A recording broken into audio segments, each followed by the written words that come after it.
Welcome to DAX Machina. Join us as we explore the mysteries of this world. Cryptids, monsters, macabre tales, and horror stories abound. Could they be true? Are monsters real?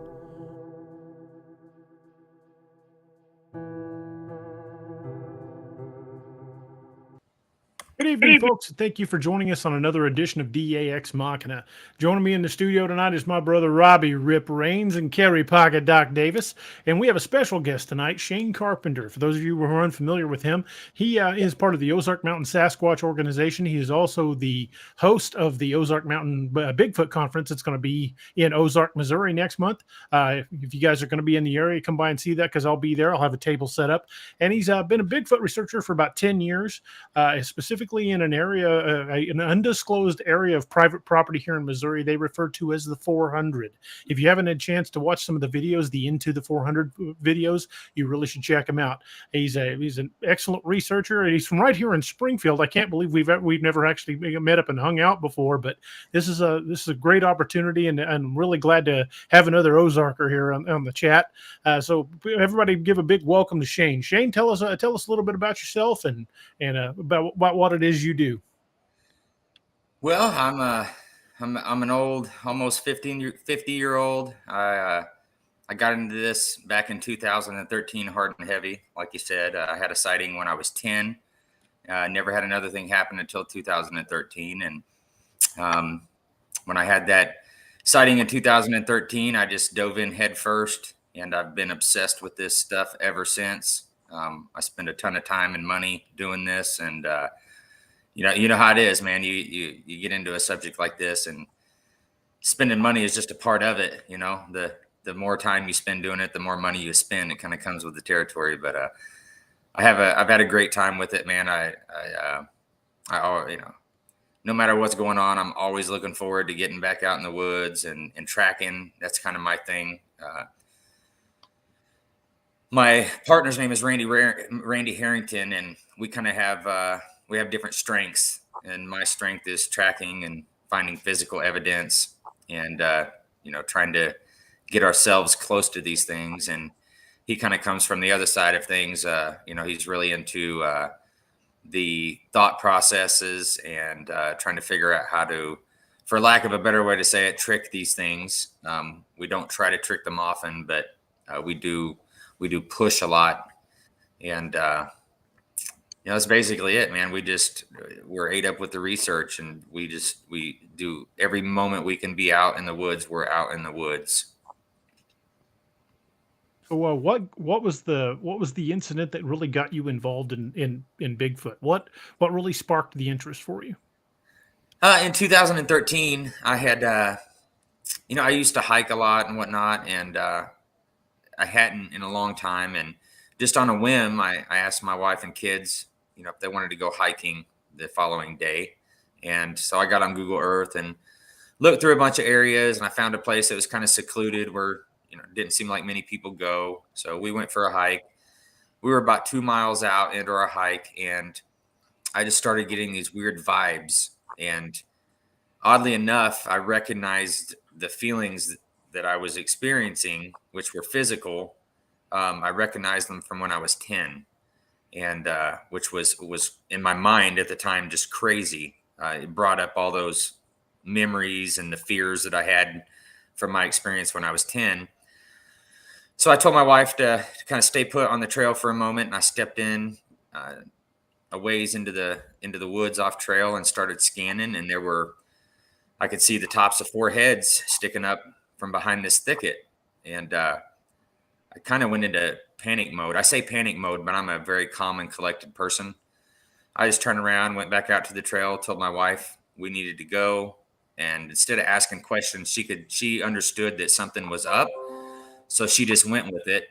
We hiked out, we got back to the house. And of course, my wife's first question was, what the hell happened out there?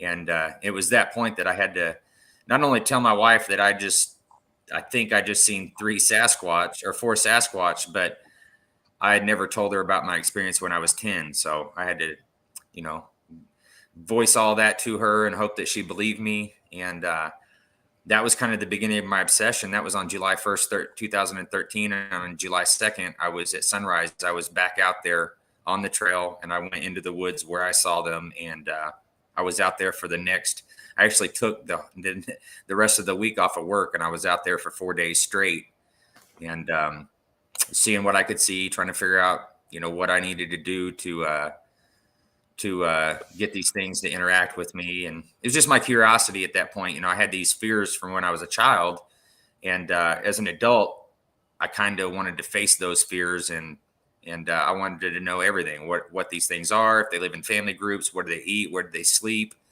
Like, I just wanted to know everything. And that was the beginning of the end for me. Randy says he met you in 2018. Yeah. I vetted Randy for about a year before I brought him in. It wasn't quite a year.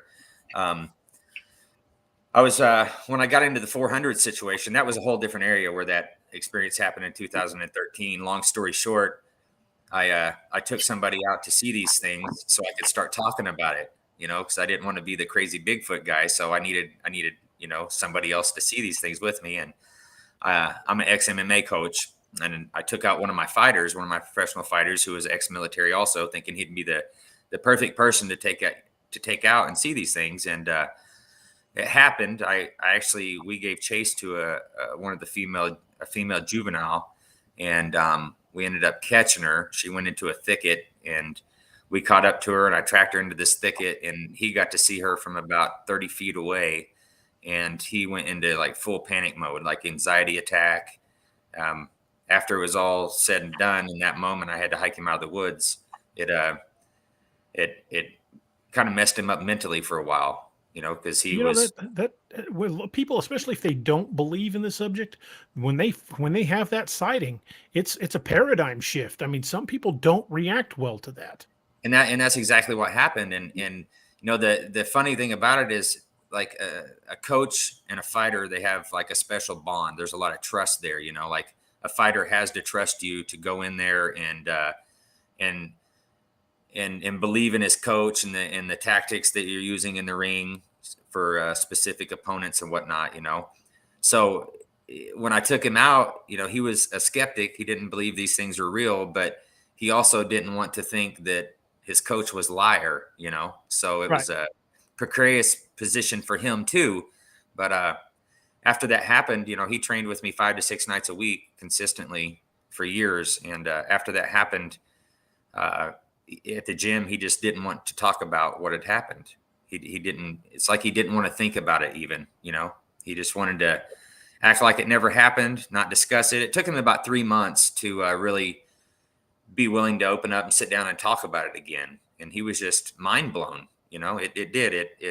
It affected his whole worldview, because then you see these things, and then you wonder what else is out there, or what else is real, Exactly. what else can be real that we're not being told, and now we're being told that UFOs are real, and ET, intelligent life, is out there, so like what's next? Generally, what I've noticed when talking to people who've had an experience, you get one of two reactions. Either they want to deny it, either it happened completely, pretend it didn't happen, they don't want to deal with it, or they go the other direction and want to know everything they can find out. Yeah, that's been my experience too. Either they want nothing to do with it, or they almost become obsessed with it. And obviously, we're some of those that became obsessed with it, right? Exactly. So what happened when you were 10? I was out on my uncle's property. I grew up in West Plains, Missouri, which is southeast of Springfield, a couple hours away. And during the summer, my aunt and my uncle would watch me while my parents were at work.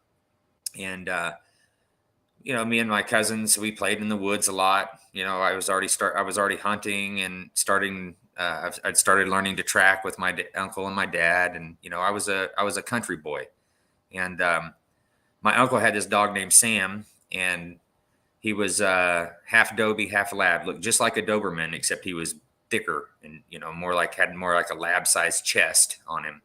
And he loved going out and chasing deer. There's a couple times he'd drag a fawn back to the house, and so he'd run off in the woods a lot. And this particular day, my uncle was, he'd go out on the back porch. Typically he could whistle, and he could, like, my uncle has this crazy loud whistle, almost hurts your ears, but he could whistle. And usually within 20, 30 minutes, the dog would show back up out of the woods. And that particular day he hadn't shown back up. So my uncle asked me to go out to the wood line and holler for him. And so basically there's a field out behind my uncle's house, probably a 20-acre field, had a pond right in the middle of it, barbed wire fence all the way around it. And on the back side of that field is where the wood line started. And so I crossed through the field, went out. I probably went 30 yards into the wood line, and started yelling for Sam, the dog, and wasn't getting a response from him or anything. So I started walking eastward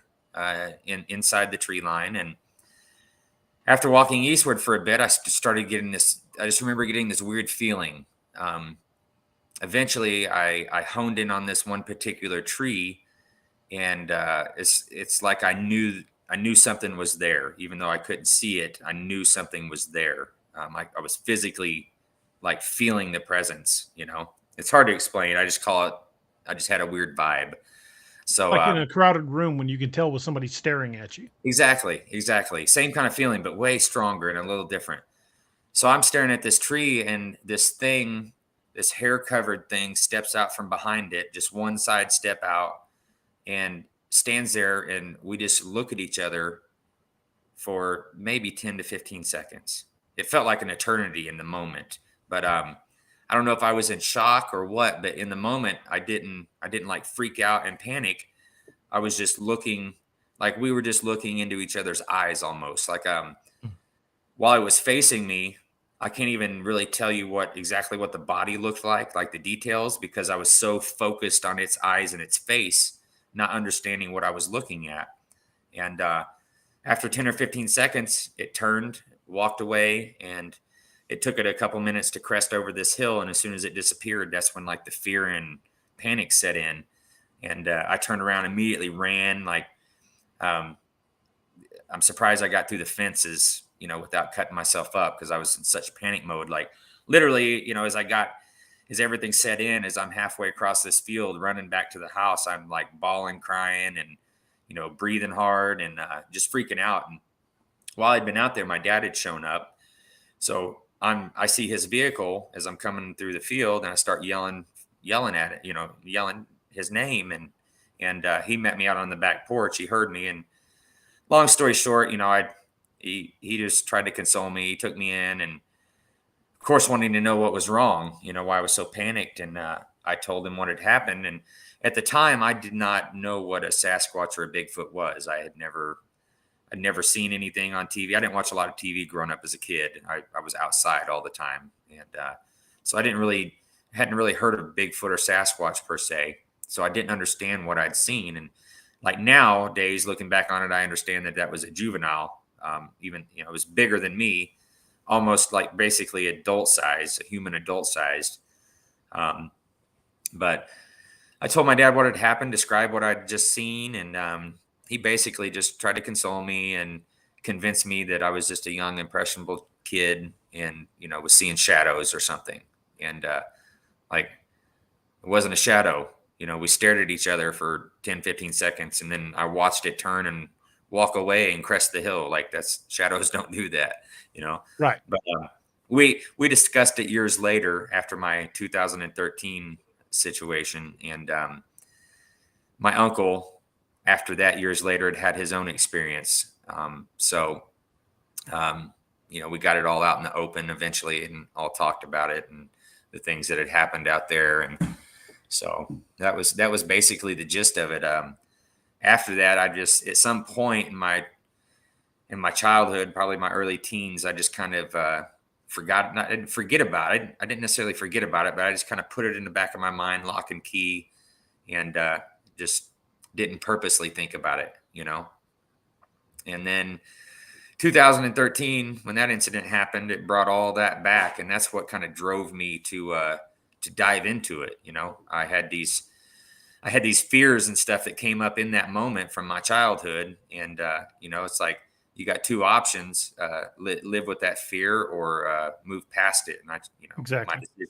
My decision was to move past it. And as a teenager, I became very interested in different subjects, and I turned into one of those people that, like, if I'm interested in something, I deep dive into it. I want to know everything I can about it. And so when that incident happened in 2013, that was the route I took. I went head first and dove in without seeing how deep the water was.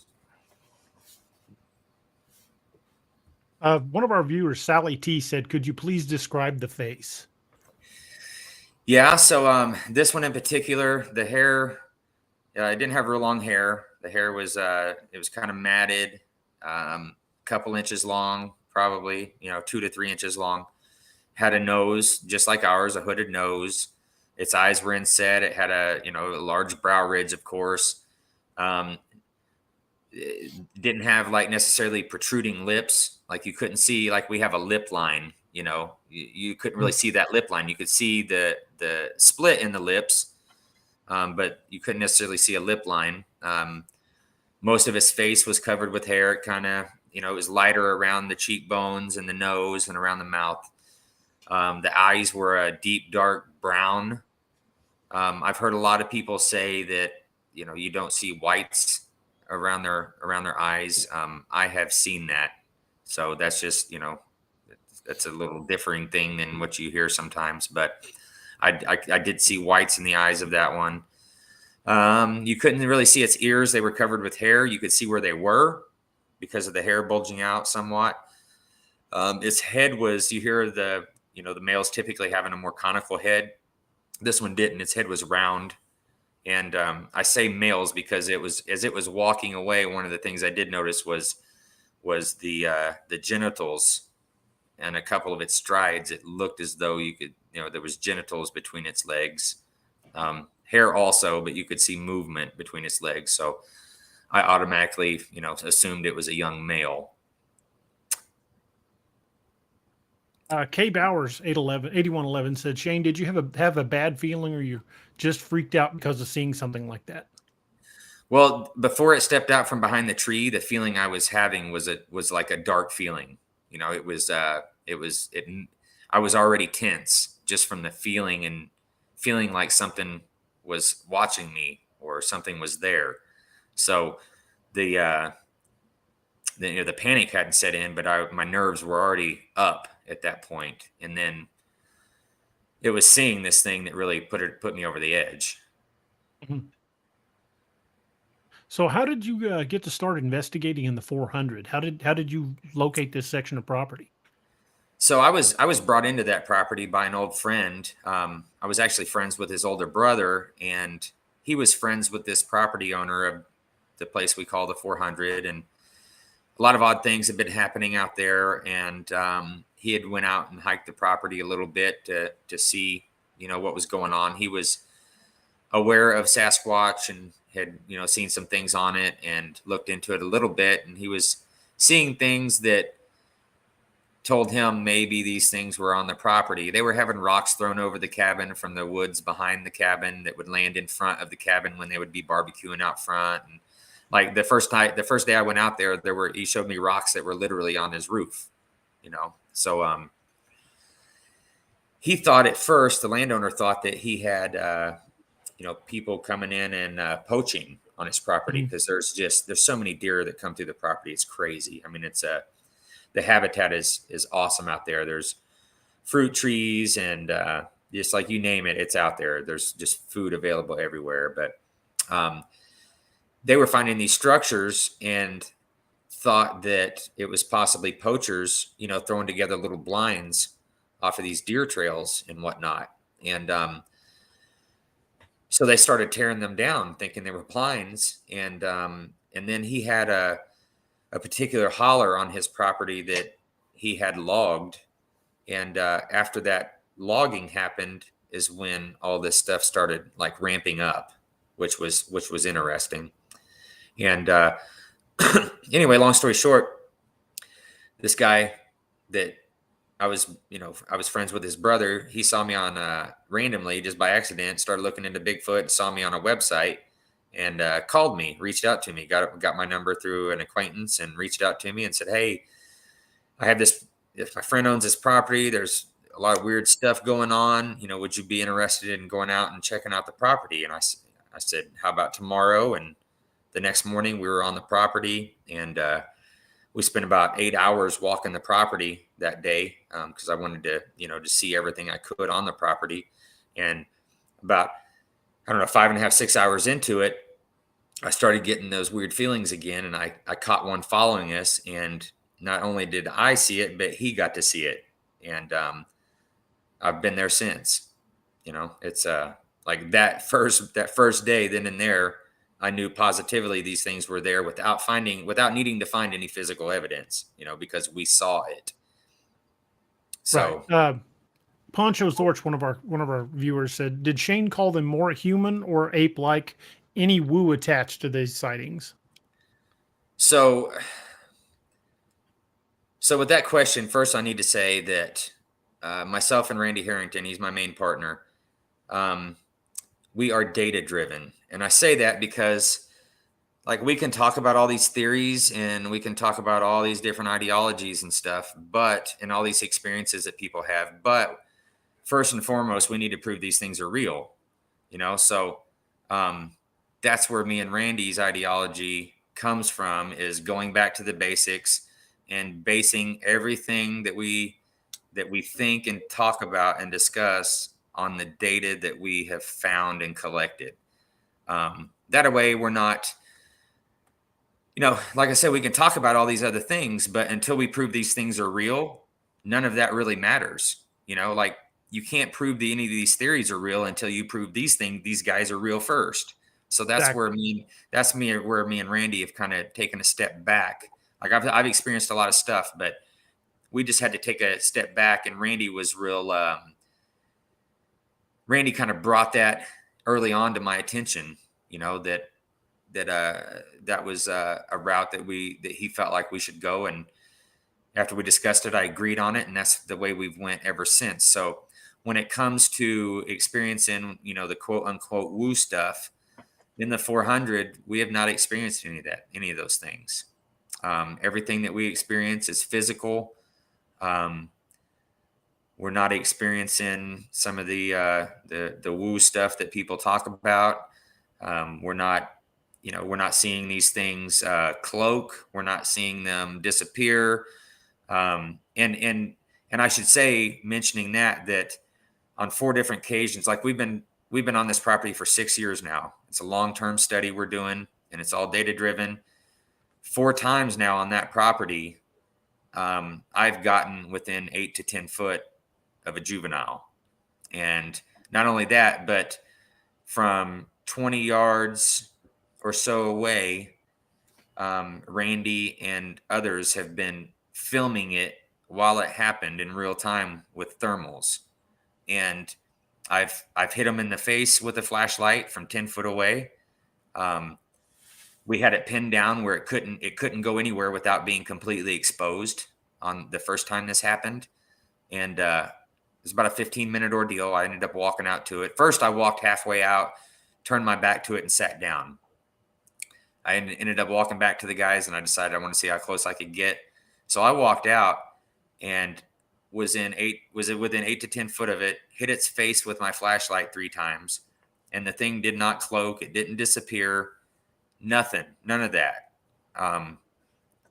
Long story short, I decided it was laying down, belly down, perpendicular to me behind like a big line of grass in this area. It had flooded recently, and as the waters pulled out, all the higher areas, the grass stayed standing up, and all the lower areas that were flooded, all the grass was laid down. So it was laying behind this tuft of grass that was, probably 15, 20 foot long. And it was laying perpendicular to me. And I decided that I like I said, I hit its face with my flashlight 3 times. And I wanted to see, I knew which one it was at that point, because I'd seen them. And I wanted to see how big its body was. So I took 4 steps to my left, 3 or 4 steps to my left. And as I was setting down my 4th step, the one on the ground in front of me, the only way I can explain it, and what my brain told me and interpreted, was it clacked its teeth together. So there's this loud clacking noise that came from it. And then immediately a rock came out from my left and landed right beside my foot as I put my fourth step down, and that step pivoted, and I walked right back to the guys from that point. And that was the first time I did it. And after that, these things got like comfortable enough where we didn't have to go out and find them at night. They would come around camp, and like within 20 yards of camp. So we moved camp, and at our base camp, they can literally come in 360 around us. And we have a ridge on the south side, a creek on the north side. So they have these buffer zones also. So we immediately, after that happened, we moved camp up to another area where they only had one place they could come in without being seen, because they were coming in consistently. They did come up to the new camp, and they were using this thicket that was on the east side of camp to come in, and about 15 to 20 yards outside of camp.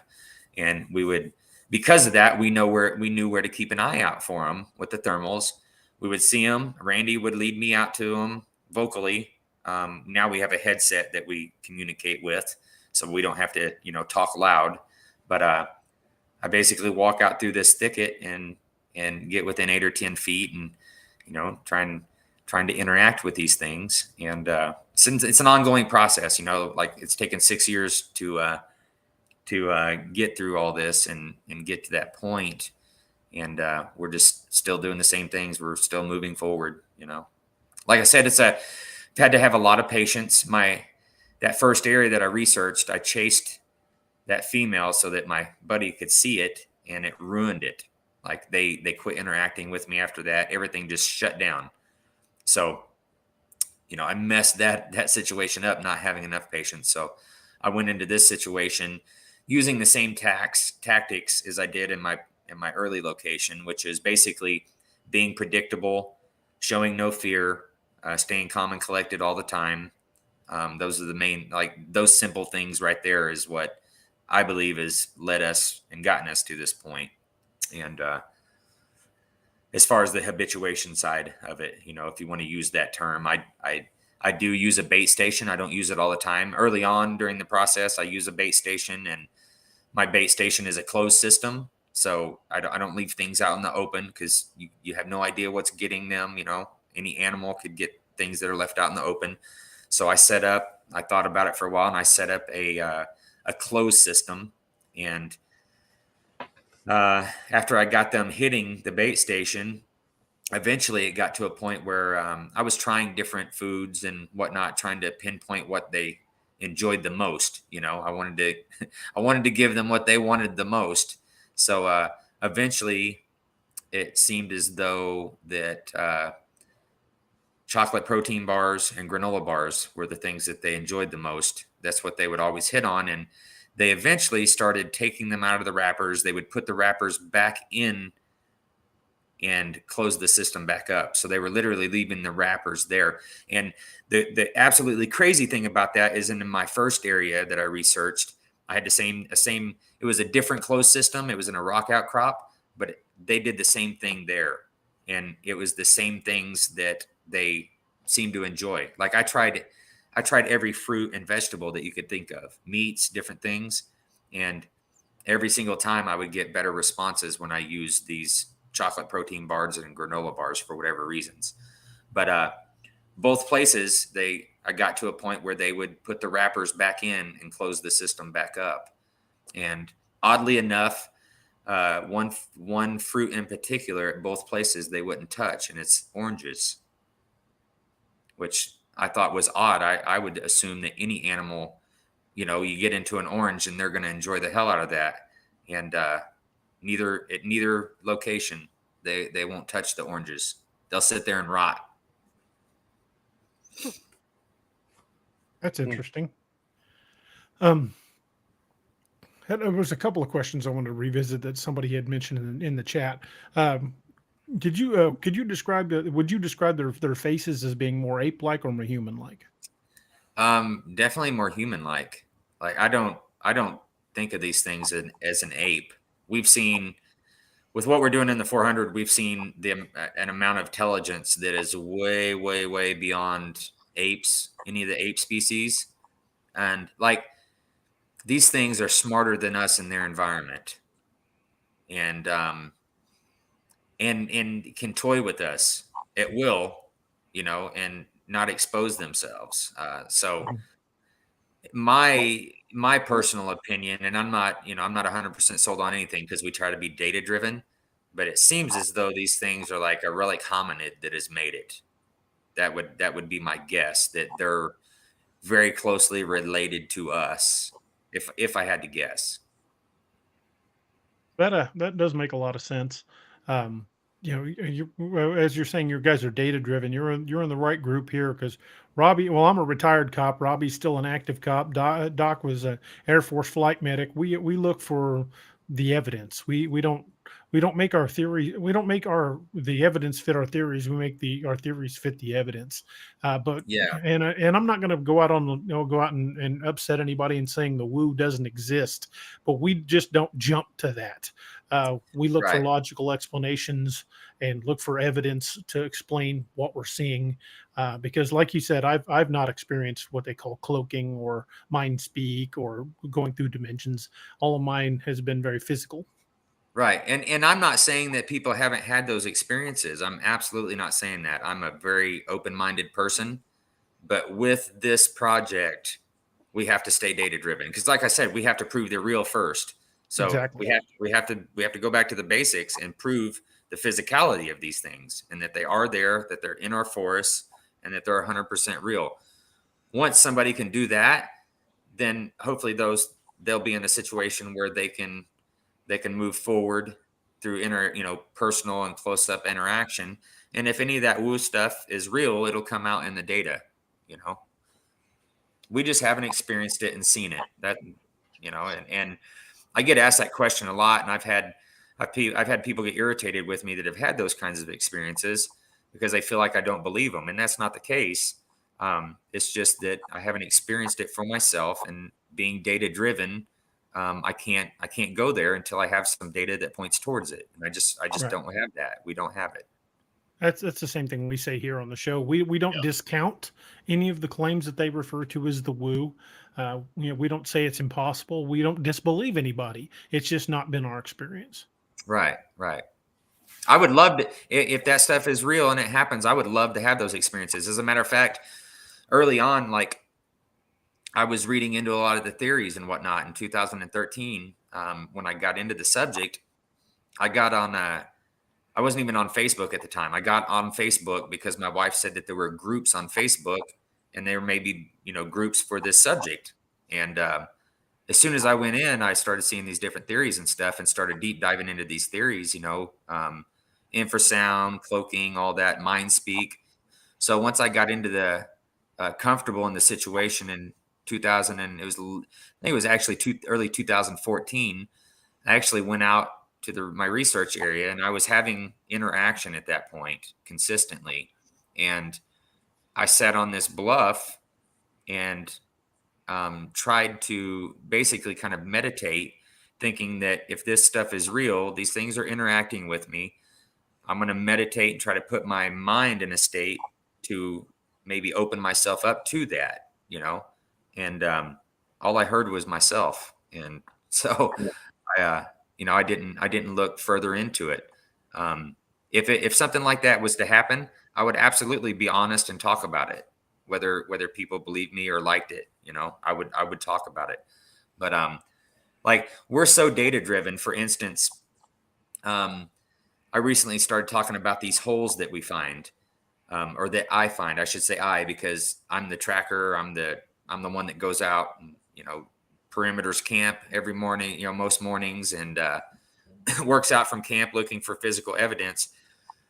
I've been finding these holes for 6 years that are being dug, and the sticks will be left in them. And I always find them usually within 24 hours of a rain. So I've kept that to myself for 5 years now, basically, because I never had anybody else with me when I found these. And I've been finding them out in the 400 the whole time I've been. Well, I shouldn't say the whole time. It comes in spurts, and we can discuss that at a different point in the conversation. But we have now found these holes at the the conference camp out location where we're going. We found them there. We found them in the 400 consistently over a 6-year period, and we found them in Oklahoma 5-6 months ago. And what allowed me to start talking about it was in Oklahoma, we were in an area we had never been in, and Randy invited a local tracker to go out and track with me while he flew the drone. There was an area that we wanted to get to, and so me and this local tracker hiked out to this area, and he didn't know we were coming and going there, so it's not something that he did. We had the film crew with us, or two people from the film crew with me and him while we were hiking out to this place. And just before we got into the area, we came across some tracks in the creek, in the gravel, which led us to some tracks up on the bank. This creek had 10 to 15 foot tall banks, depending on where you were. And the tracks ended up on the bank. And as soon as we got into this area where we had suspect of, we walked right up on a hole with a stick in it. And this other tracker was blown away. I told him, I find these. This is a common thing I find. And he had never seen them before. And so we're sitting there filming it and discussing it. He goes and he walks up another 20 yards and finds another one. So again, it had rained for 3 days. And then we went out the next day, and these holes had been dug again right after a rain. They had not been rained on. So I know they're being dug after the rain. The dirt that's dug out is not washed. No evidence of rain hitting it. So it's all happening after a rain. So once I had a witness with me, I was able to start talking about these holes and the other evidence and data that we've collected that goes along with these holes. Last Sunday, I took Mary Zeibel and her husband out to the conference camp location, and we found 2 holes in the stick right there with them. And just a couple feet from the holes was probably a 6 foot tall sapling that had been tucked underneath a down tree that's been there for a couple years. And while we're standing there processing and looking at these holes, we got a clear knock up the ridge from us. So I've been finding these holes for 6 years, and I haven't been able to talk about them because I never had a witness with me. So now that I've had 2 different occasions, last 2 occasions, I've had witnesses with me.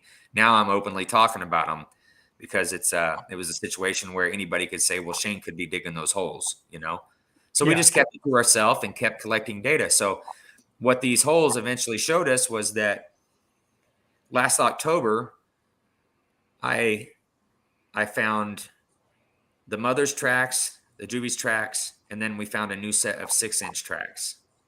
And these 6-inch tracks, there were 5 of them that led to one of these holes. About 2 months ago, out in the 400, I found another one of these holes, and the dirt that had been dug out of the hole, the thing placed its left hand in that fresh dirt and left a handprint, and I casted it. So basically what the data is telling us is that it's the very young ones that are digging these holes. We haven't figured out why they're digging the holes, and they're not large holes. For all we know, they just could be bored while mama's doing something and they start digging a hole. Or they could be, since it's after rain, it could be, worms, it could be grubs, coming to the surface. We're not sure. We don't have any data that tells us any of that. But when I'm finding these holes, there are small tracks that go along with these holes when we start finding them. So another piece of data that we've been able to start putting together is in the 400.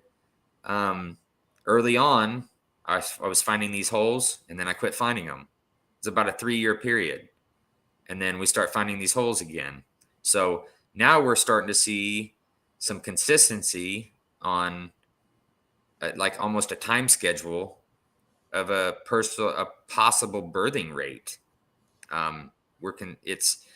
We'll find the holes for a year, and then we'll quit finding them. And then 2.5 to 3 years later, we'll start finding them again. So that's happened in the 400. And so there's some data that's starting to point to maybe a birthing like a birthing rate schedule. You know, how often do these things have babies? And another thing we've been able to do out there through the tracks is, like, I was able to cast the 2 juveniles 3 years in a row. So we were able to start putting together some data on the growth rate and the morphology changes that are happening in the feet. And I'll say that when these things are young, their feet don't look like the adult tracks. They look way more human. A lot of researchers and academics say that these things don't have an anterior latitudinal arch. We're seeing the interior latitudinal arch in the juvenile's tracks. As far as the mid-tarsal break, we're not seeing that in a consistent spot. So that it's not a joint that we're seeing. What we're seeing is a very flexible foot. At times we're seeing the pushback in the tracks coming from the ball of the foot. Sometimes it's coming from further back where a mid-tarsal break would be, if there is one there. But to my knowledge, there's no primate on the planet that has arches, the interior longitudinal arch, other than us. So we're seeing that in these juvenile tracks. And I should say too that you look at any academics, go look up pictures where they're holding adult tracks, and you can see the longitudinal arch, the interior arch, in the adult tracks too. They're just not as predominant. And that would be because, what we're seeing is as they grow, their feet start to flatten out more, especially when what we're kind of seeing is once they hit about 10.5 inches, the feet start changing and morphing out, becoming wider and flattening out, which also may give us kind of a timeline on when these things are, hitting puberty per se, when they really start putting on their mass and growing into an adult, that's kind of what we think we're seeing in the tracks. And that looks like it starts happening around 10 to 10.5 inches. So we've pulled a lot of interesting data just out of the tracks, and like out of these holes, we're pulling, we're starting to see some data that you wouldn't think you would be able to pull out of a hole with a stick in it, but it's over time and with a lot of patience and a lot of consistency, we're collecting data from, things that would seem kind of minuscule to most people. But like once I had this other tracker with me, it was like a freedom for me because I've been finding these holes for 6 years, and I haven't talked about them publicly. And so like now I can talk all about them, and this other data that we're collecting that goes along with these holes. So it's like, I enjoy these moments where we get enough data to talk about publicly. And until we're pretty sure of things ourselves, or the data that, we're collecting is pointing in the right direction, we'll keep a lot of that stuff to ourselves, because we don't want to, first of all, we don't want to lead people astray. I don't want, if I would have started talking about these holes and then, maybe now I would find that there's something else that's doing this or whatever, so the whole time I would have been leading people astray because I thought something without having enough data to really convince myself that it is 100% right, Absolutely. Not that we're 100% right. Exactly.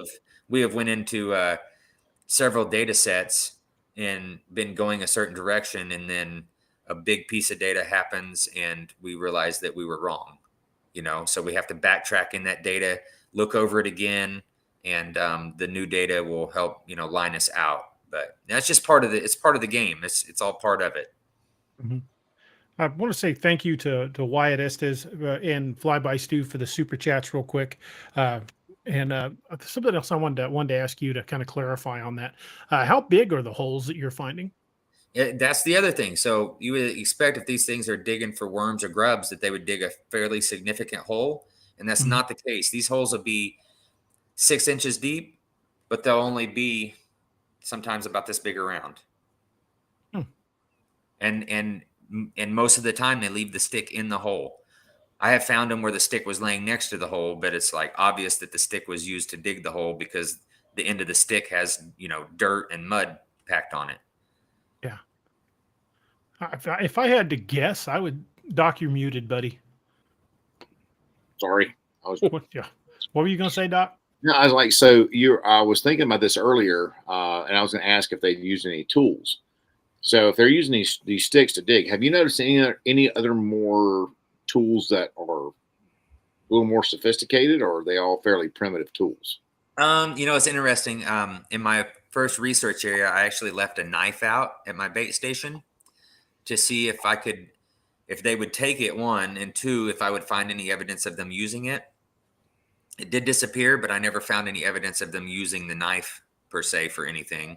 But I've tried looking into that and tried figuring out ways to collect data on that, but we haven't found much on tool use necessarily. I mean, I would consider throwing rocks personally tool use because me and Randy have a different view and thought process when it comes to some of the things that these guys do.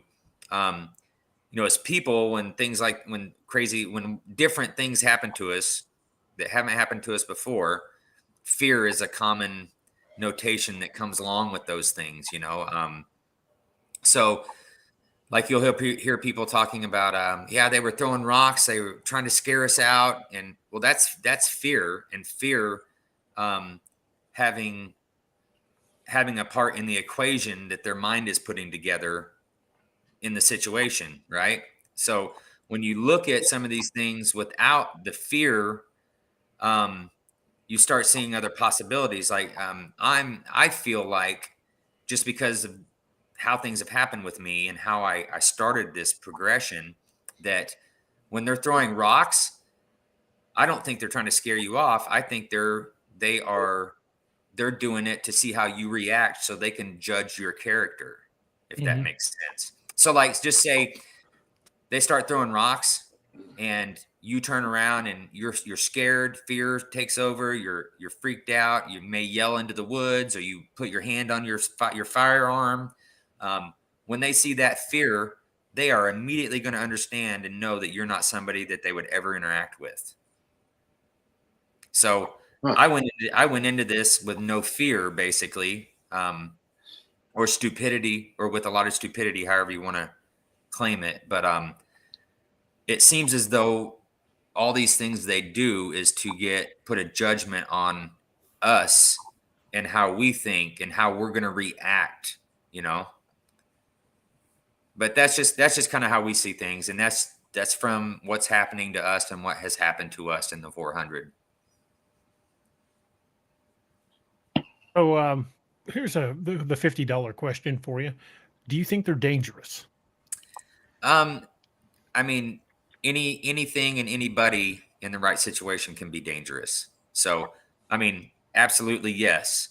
Now, do I think that we have to worry about them, hurting us or whatever? In both my situations, I've never felt that way. We feel like they're inquisitive and they're interested in us, actually. That actually seems to be their downfall, is the fact that they seem so inquisitive and want to be around and watch us and see what we're doing. And, that seems to be their one downfall. So what do you think of the stories of dangerous encounters? I mean, you put a female with a young one and a male's around and you're encroaching into their area and you're fairly close. Like, why wouldn't a male try to run you out of there? And if you don't leave, like, I would do the same thing for my family, right? I mean, I would, there's times where I felt like I needed to protect my family, and like, I would take a bullet for my wife and kids, and I would surely kill for them in a situation if I needed to, So Yeah. I think they're definitely capable, but most of the stories you hear, they don't get physical. You hear about the bluff charges and things like that, and And I'll just say, I'll just put this out there. If anybody has an area that they don't go to because they've been ran out consistently or been bluff charged, like, I would love to go to those places. I would love to go there. So if you've had that experience and feel like that would happen, like, contact me, because I'll be the guy to stand there and see what happens. Question for you concerning that too. Do you think that might be their way of kind of like this is a loose analogy, maybe counting coup? You know, like throwing the rocks and the bluff charges, things like that. Because I mean, if they're kind of tribal in nature, you know, very well could be. Very well could be. You know, and they, I mean, it's a two-way street. Like, they could be part of the reason they're doing that could be to scare you and run you off. But then when you don't react with fear, it seems as though they become more inquisitive, you know, and want to pay a little more attention to you, you know. My main thing with these guys is being predictable. That seems to be like the key factor. If you can prove to these things over a long period of time that you're predictable, then your odds of interaction go way up. They go from nothing to, you know, even though it's still, I say way up, it's still a small percentage, you know, but it definitely goes up once these things understand that you're predictable. It seems that way.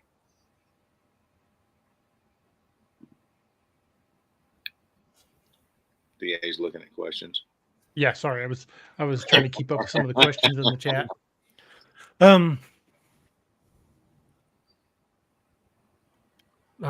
Sorry, lost my train of thought there. What's your thoughts on wood knocks?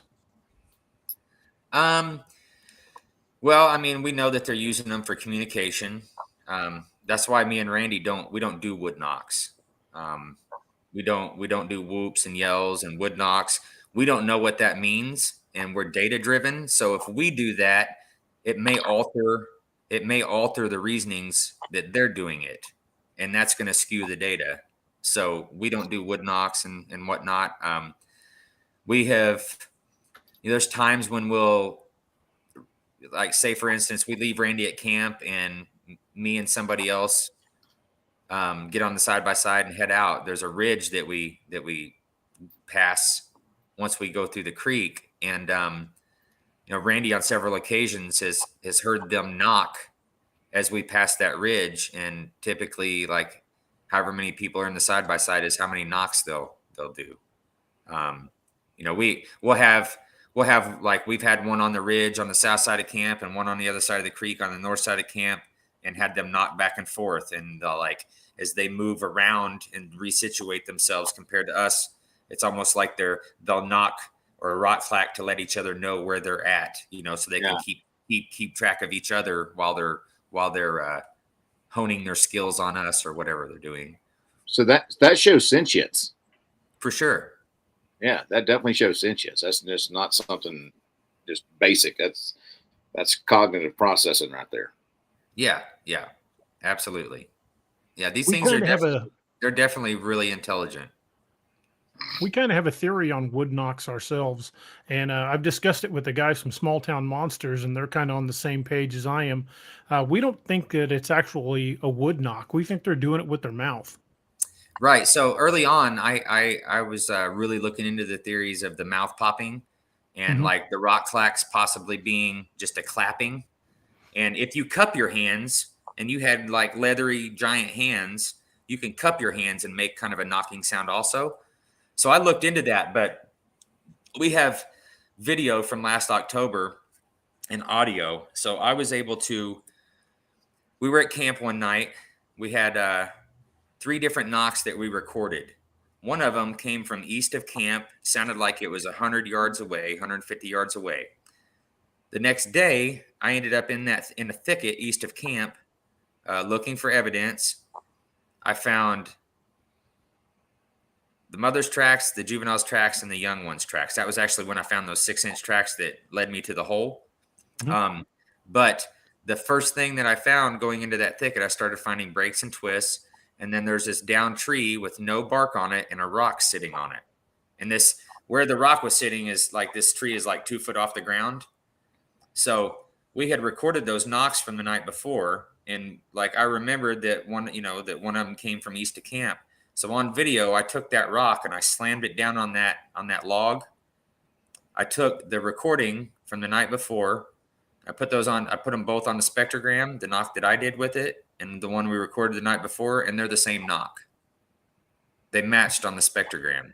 So we know almost for sure that they're at least using rocks and knocking on wood. And I'll say too, when we discover things like this, I look back and like I couldn't tell you how many times I found rocks in the crook of a tree out in the 400. I found that many times over the 6 years. Just last weekend when we went to set the camera up, we set the camera up. Randy went back up to the top of the property, and I took off to do what I do out there, looking for physical evidence. And I got on the compression trail, and I found another log sitting there with a rock on it. And rocks don't, they don't jump, they don't move on their own. Something is setting these rocks up there. So like we know positively that they're using rocks on logs at times. That's not to say though that they're not using mouth pops, because me and Randy have discussed that too. Like they're not always going to have a rock handy to knock on a piece of wood or to clack two rocks together. And if they're not always going to have a nice solid piece of wood to knock on a tree with either, but you also hear breaks happening, and we'll hear knocks after large breaks at times too. So they could be using, it's to me, it's viable that they're using many different things and many different ways to create these sounds. And for all we know, they may be able to differentiate these sounds between each other, Mm-hmm. Yeah. DA and I were in Joe Ball the other night. When was that? 2 nights ago? 2 nights ago. Yeah. And he did a mouth pop, and I was maybe 2 feet away from him, and it made my right ear ring. Yeah, I heard DA did one there at the Tennessee conference, and got people's attention. Bro, it was loud. I was like right there next to him. I was like, but he said he could do it pretty loud. But and that's a theory of like echolocation, communication, signaling, whatever you want to call it. That's always been a theory of ours. Yeah. Yeah, I'm open to it all, but like as far as data, all we have data on is that they're for sure using rocks at times. And it's almost as if they have areas that they go through on a consistent basis, and they have these rocks already set up and in place, as if like when they're moving, they may have they may split up and have some consistency in their movement, through an area, and they have things in place where they can stop and communicate. So it's like a checkpoint. Exactly. Interesting. My wife and I, we areas where sound carries better? I'm sorry. Is it areas where sound carries better, or is it just?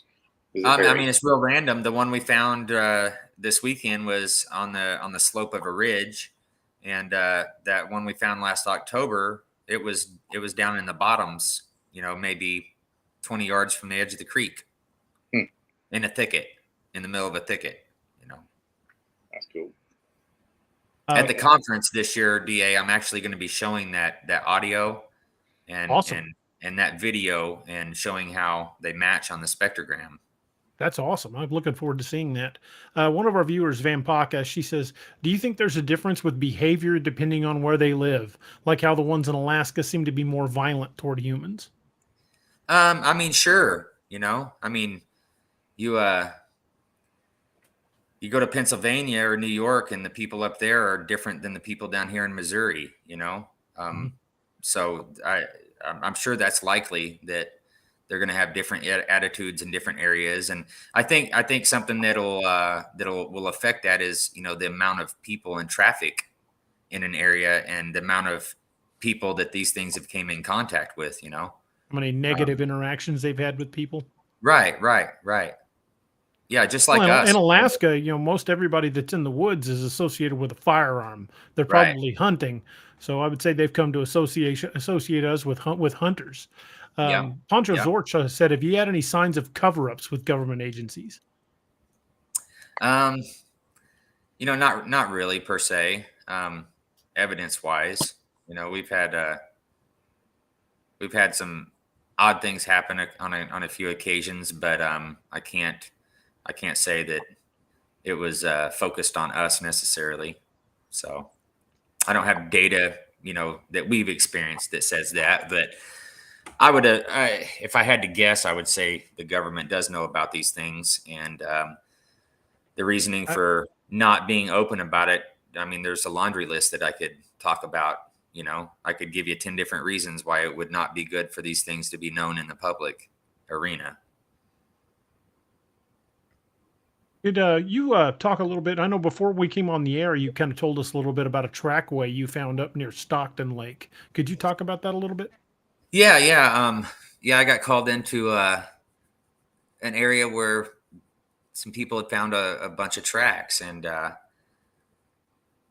when they kind of told me the circumstances, I got really excited because the tracks that we get in the 400, these awesome pristine tracks that we've gotten, I get these in a mud flat. When the creek goes down, these things will go into this mud flat, and they'll collect mussels, and they're leaving these awesome tracks in the mud for me to cast.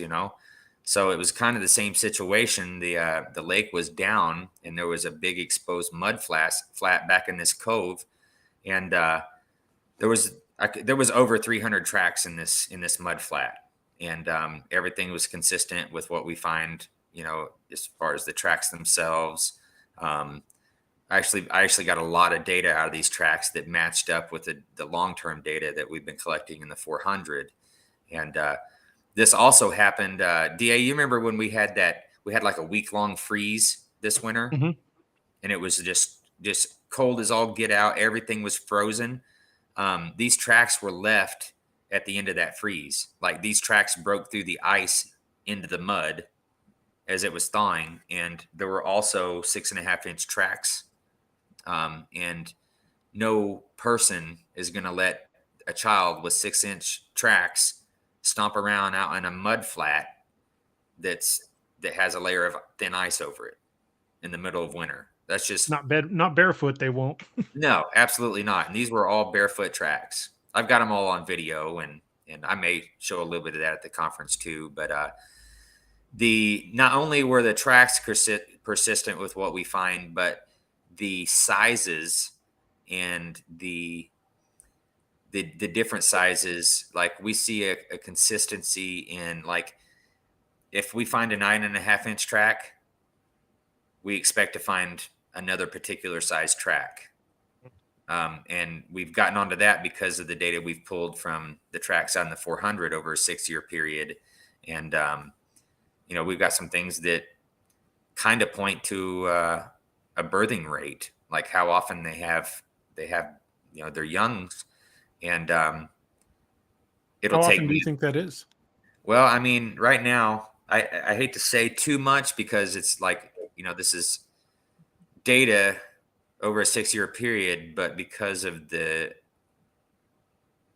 length of time that it's showing, we really only have 2 data points, and we need more to be, sure about it or have a better idea about it. But it seems as though there's like a 3-year period between these things having young. And what we're kind of seeing is that they'll also have, I say 3-year period, but what we're kind of seeing is that they'll have one, and there will, when we find a juvie, there's typically a second juvie that looks to be like a year younger, and then there will be a 3-year period, and then we'll start finding 6-inch tracks. 5.5 to 6-inch tracks is usually where we start finding. So it seems as though they'll have 2 back to back, and then wait 3 years, and then they have another one. And now we're at this point where we're waiting to see if maybe next year we start finding a new set of tracks, because we expect, it seems as though they want to raise 2 juveniles together. And we think that maybe because it's easier for these things to like practice and learn their tactics as a team, Mhm. if that makes sense. So right now, the two juvies that we had in the 400 that we were getting all these tracks from and interacting with, they're no longer there. Once they hit about 10.5 inches, gone. I haven't found their tracks again. We have found no sign of those two in particular. And now we have another juvenile, and then we have this one with 6-inch tracks. So You think what's once they happened reach a now, certain age, they leave the group?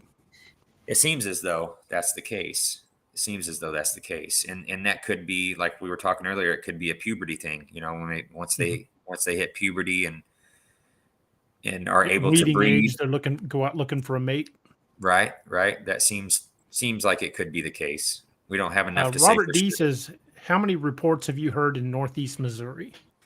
Northeast Missouri. I've heard quite a few. I hear more about, the things that are happening in Southern Missouri and Southwest Missouri and Northern Arkansas. Those people seem to reach out to me more just because I'm down here in the area, but I do know a couple people in the northeastern Missouri that have heard quite a few accounts up in the area. And Corey Cole wants to know if you've ever experienced Sasquatch mimicking the sounds of heavy forest machinery.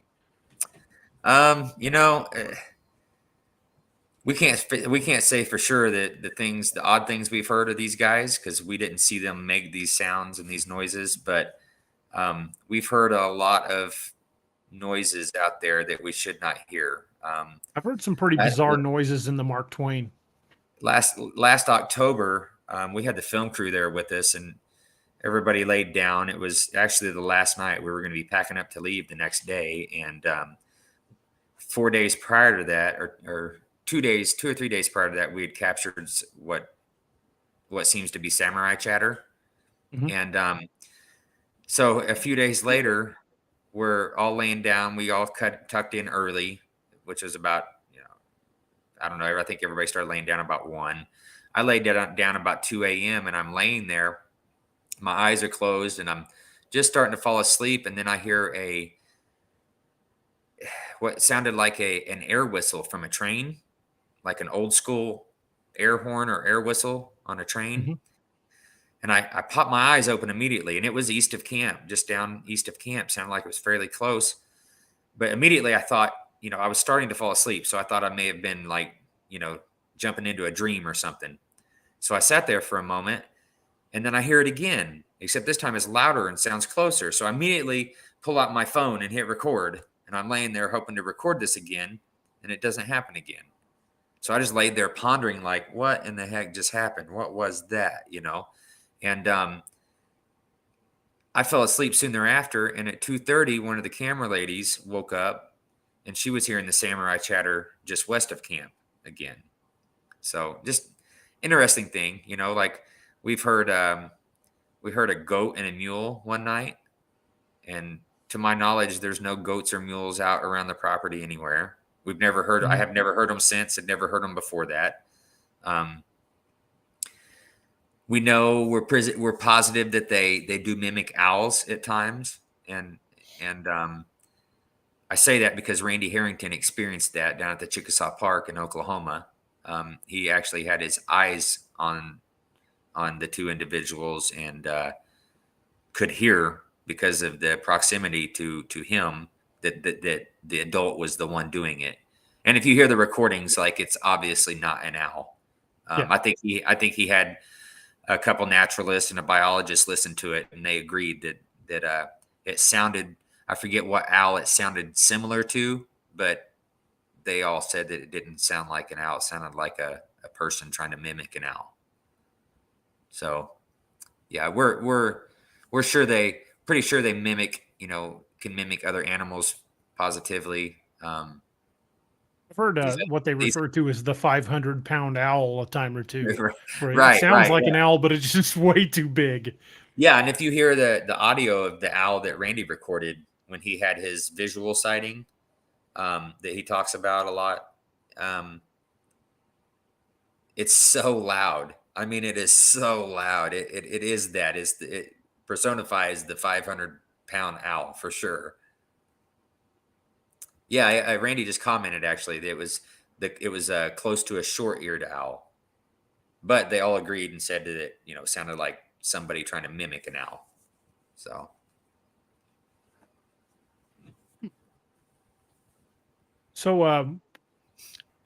what really got you? What really got you into the 400? Was it just, you found so much activity there? Is that what made you decide to focus your attention there? no, I got pulled into that property by Mhm. an old friend and the property owner just because of the crazy stuff that was happening.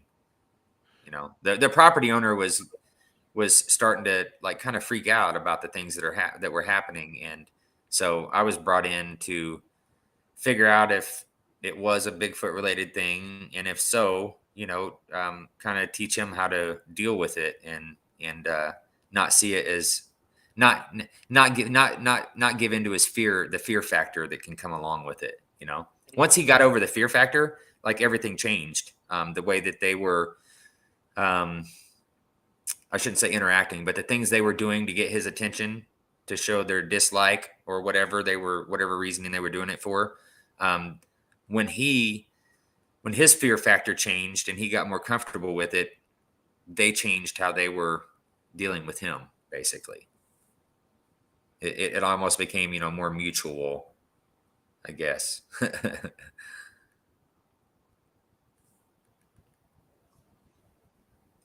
There's a lot of interesting stuff that we've kind of found, and there's so much I could talk about, but like we're still waiting on data, more data and more consistency in the data before we talk about a lot of things. It's just kind of how we roll. But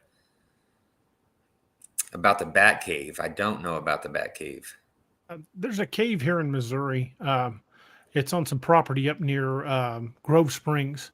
If you look at the Missouri Department of Conservation's website, it's called Smittle Cave, and if you look at the listing on the cave, the description they put is that there was an endangered brown bat species in there, and the Smittle family, just out of the goodness of their heart, donated their land so they could preserve this bat.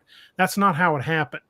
I knew the Smittles, and it was a protracted legal battle to keep the Missouri Department of Conservation from taking their land.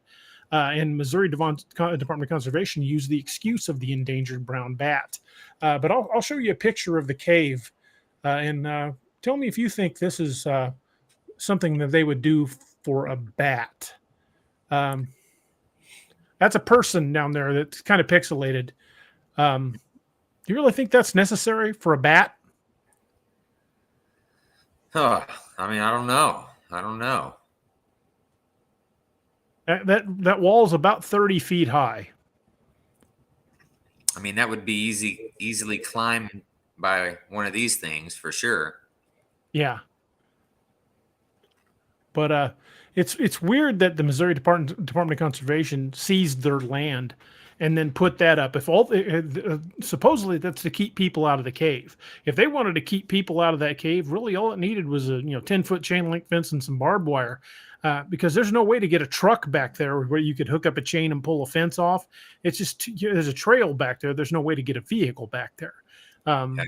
If all their intention was to keep people from getting into that cave, they wouldn't have needed to have gone to that length. And it's been one of those mysteries I've been wondering about for a long time. Because I know there are a lot of sightings in the Grove Springs area. It's interesting. There are some caves in the 400, but we don't have any evidence that they're using caves. And me and Randy have discussed it, and it, to us, unless the cave has a back door, to us it seems unlikely that they would use caves, especially when people are around, because they would be essentially trapping themselves. I know Smittle Cave has multiple entrances, and it's supposedly the 5th largest cave in Missouri. Right. There's a cave that comes out in a park in Springfield on the north side of Springfield. Mm-hmm. And in high school, I had 3 buddies that were spelunkers they were a little older than me, and they spent 3 days. They went into the cave system out in Ozark, and 3 days later came out the cavern at the park here in Springfield.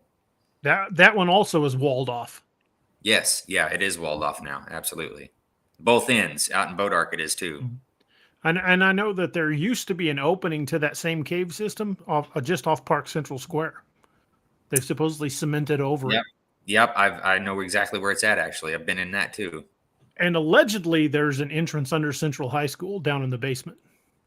Don't know anything about that. I can tell you the big house, the big castle that was built south of Ozark several years ago. Down Pinsmore? Yeah, Pinsmore.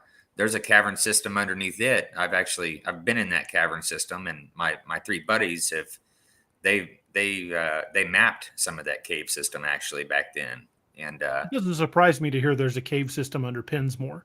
I guarantee there's one under Ha Ha Tonka as well. Well, they closed up all the entrances to that cave system, and I mean, it would, with the size and the amount of money that was put into that house or building or whatever you want to call it, castle, fortress, right? It would belittle me to not think that they're not using that cavern system for whatever, even if it's for storage, or whatever, Well, one of the rumors I heard that it was a continuity of government bunker. Well, the guy who built that, the company that he owns, he builds satellites for the government and for NASA and for the military. Well, I know a guy who tried, when they were building Pinsmore, he tried to slip a drone in over the trees to get some images, and they shot it down. It doesn't surprise me. I know somebody that tried to get into the property also when they were first building it, and he got spotted by he says that there's a camera system in like they have cameras in trees that are, wireless cameras essentially that are all over the forest around that house. I drove past the back end of it one day trying to look for like a spot where I could see something, and I got paced by a Jeep. They just stayed right behind me and watched what I was doing and turned around and went right back the way they came as soon as I turned off on 65. Well, I know people who were involved in building that place, and they all had to sign NDAs. And without saying too much, I was sent pictures of some interesting things out there years ago. I'd like just leave it at that. I'd like to pick your brain about that subject offline sometime. Yeah, we can do that. I would love to hear more about that, because that's a subject I've been very interested in for a while, is learning more about Pinsmore. Yeah, it's interesting. I've dove into it a little bit. It's definitely interesting. Have you ever had like handprints on your vehicle or anything like that? I have not had handprints on my vehicle. I do have 2 handprints that I've casted. But I have not gotten handprints on my vehicle. We have these pawpaw trees that are on the property that is actually like our bait area right now. We just recently set a new camera system up. We don't typically use like hidden cameras and stuff in the 400. We don't use trail cams and things like that because they're just too obvious. They're right. If I put a trail cam on your wall and you walk into the house, you're going to notice it. You know what I mean? Right. And that's how we feel about trail cams. But well, bears are attracted to trail cams because of the smell of the plastic. Oh, absolutely. Well, if you go like do some research on the great apes, they have it's very hard for them to get bonobos on trail cam because of the thought process, and like they avoid them like the plague, So we've also speculated that that they may have the ability to see into the IR spectrum and see that beam, the IR activation beam, because I've talked to a number of guys around here, farmers, that have found sticks shoved in the ground at the edge of where their motion lights come on. And sometimes they would come home and find that come home right at evening and find their motion lights have been pushed up. Yep, absolutely. Now, I'll just say this. The new camera system that Randy built and that we just deployed, it has remote sensors, and you can hook up to 6 remote sensors to it, and they're very small, so you can literally put this thing off trail and put the motion sensors, on trail, and so it's a little less inconspicuous. But as far as the IR, like we don't have any data that shows one way or the other, but if this new camera system works, we will have data and we'll be able to have a better idea of whether they can see IR or not. It's been known to happen with other animals. I mean, I've Yeah, seen yeah. deer react to the cameras when Right, it's right. completely dark out and deer react to that camera. I've Yeah. seen plenty of trail cam images where they turn and look directly at it. Uh-huh. Yeah, yeah. And So it's not I've outside the realm of possibility that they can see it. right, right. I've heard some stories military wise where a couple military guys had spotted two on a mountainside across from them, and they hit it with an infrared laser, Mhm. and they say that as soon as they turned that thing on, these things turned and looked right at them across the way. So we don't have any evidence that tells us either way. We just hear the stories just like you guys. And but this new camera system, if we have any luck with it, it's going to give us an idea whether they can or can't see IR. So I'd be interested to hear what your results are, but I kind of have the sinking suspicion that they can. it's I've had that in my head for quite some time, but we'll see. We'll see. So I you know that said you've but I studied into the great apes when I first got into this, like real hard and heavy, because these things. A lot of people presume these things to be some type of ape, so I looked into that, and like with the bonobos, like they put plot watchers. They were putting plot watchers out with no IR or nothing. They just take a picture every 5 seconds, right?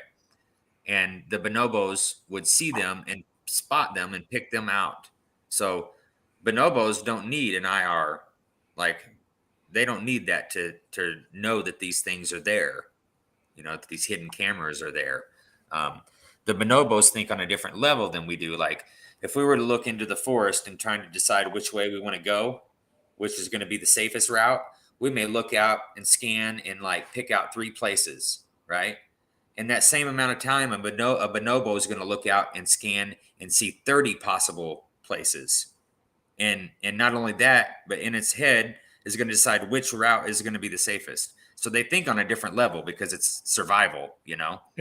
But bonobos are able to pick out trail cameras and plot watchers like it's nothing, like it's absolutely nothing. So who knows? Who knows? We just Exactly. we just need people collecting more data.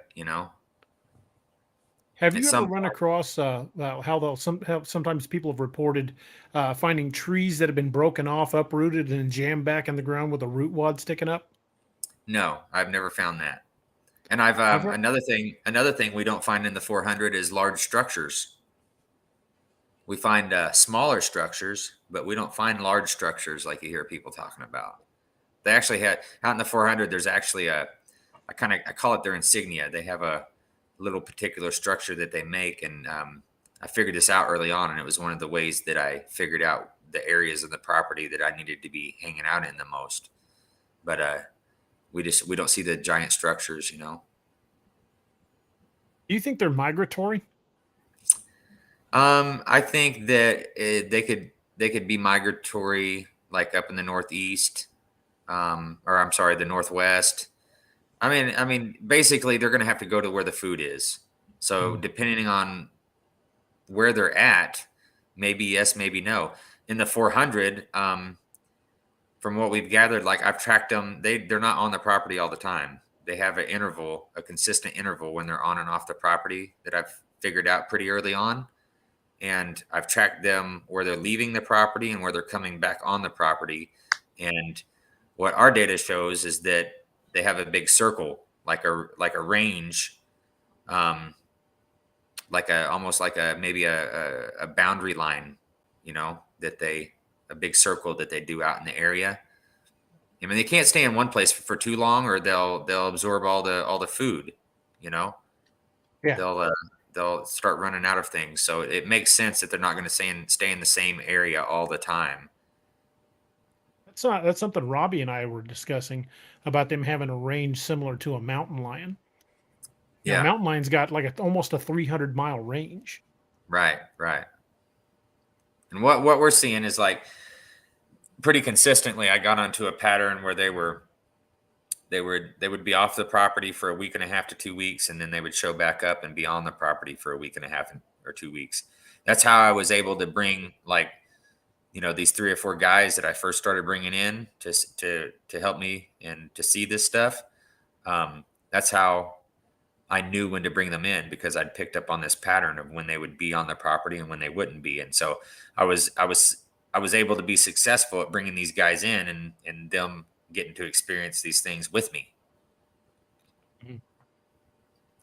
Robert D wanted to know if they eat corn and beans in the fields. I mean, I would assume I don't have evidence of it or data that shows that, but I would assume, I mean, it's easy pickings. It's free, these pawpaw trees that we're keeping an eye on every year. These pawpaw trees will go from being full. And then I can come back the following weekend and they'll be cleaned out. There's some peach trees that happens with too on the property, and there's berries all over the property. And so I would assume that they're going to chow down on, all the free food that they come across. Have you thought about planting some more fruit-bearing trees like apple trees or pear trees? I haven't, because there's lots of fruit trees out there already. So like they have all these food sources on the property and deer. And I'll tell you another interesting thing as far as the deer goes. On this property where we typically have interactions and with these things, we never find deer kills in that area. There's a particular hollow that's on the northeast side of the property where I find the deer kills. So it's like they don't kill the deer in the area where they hang out necessarily. And deer come through that area all the time. Like, it's not a big deal. And another consistent thing that we found is we've never found a cougar track on the property, and I've never found a bear track on the property. There's only one instance that the property owner knows of a bear coming through, and it was a pass through on the edge of the property. And the conference camp out, that particular property, there are bear in the area. And I mean, it's an area that is known for bear in Missouri, probably the highest population of bear in Missouri. And you won't see bear on this property. So they're keeping the other predators at bay. Yeah, it's interesting. It seems as though bear like try to stay away from the areas where these things are, habitating. It's interesting.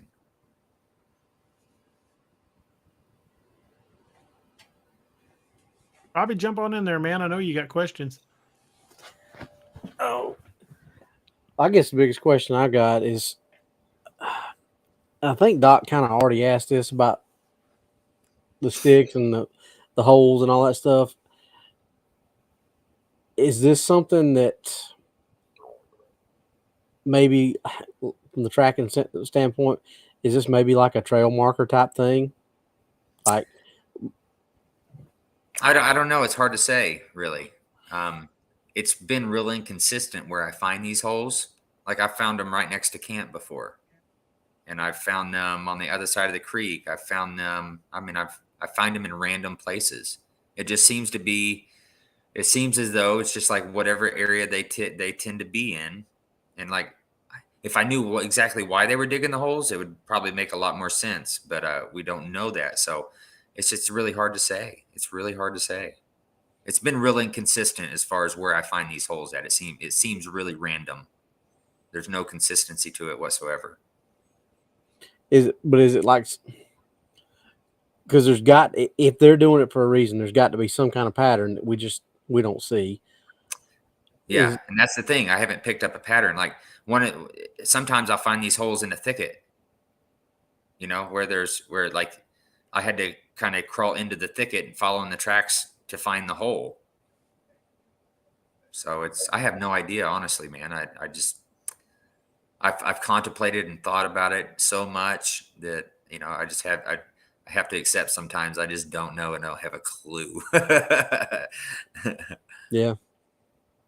Lene Perkins, she's got a farm in south central Illinois.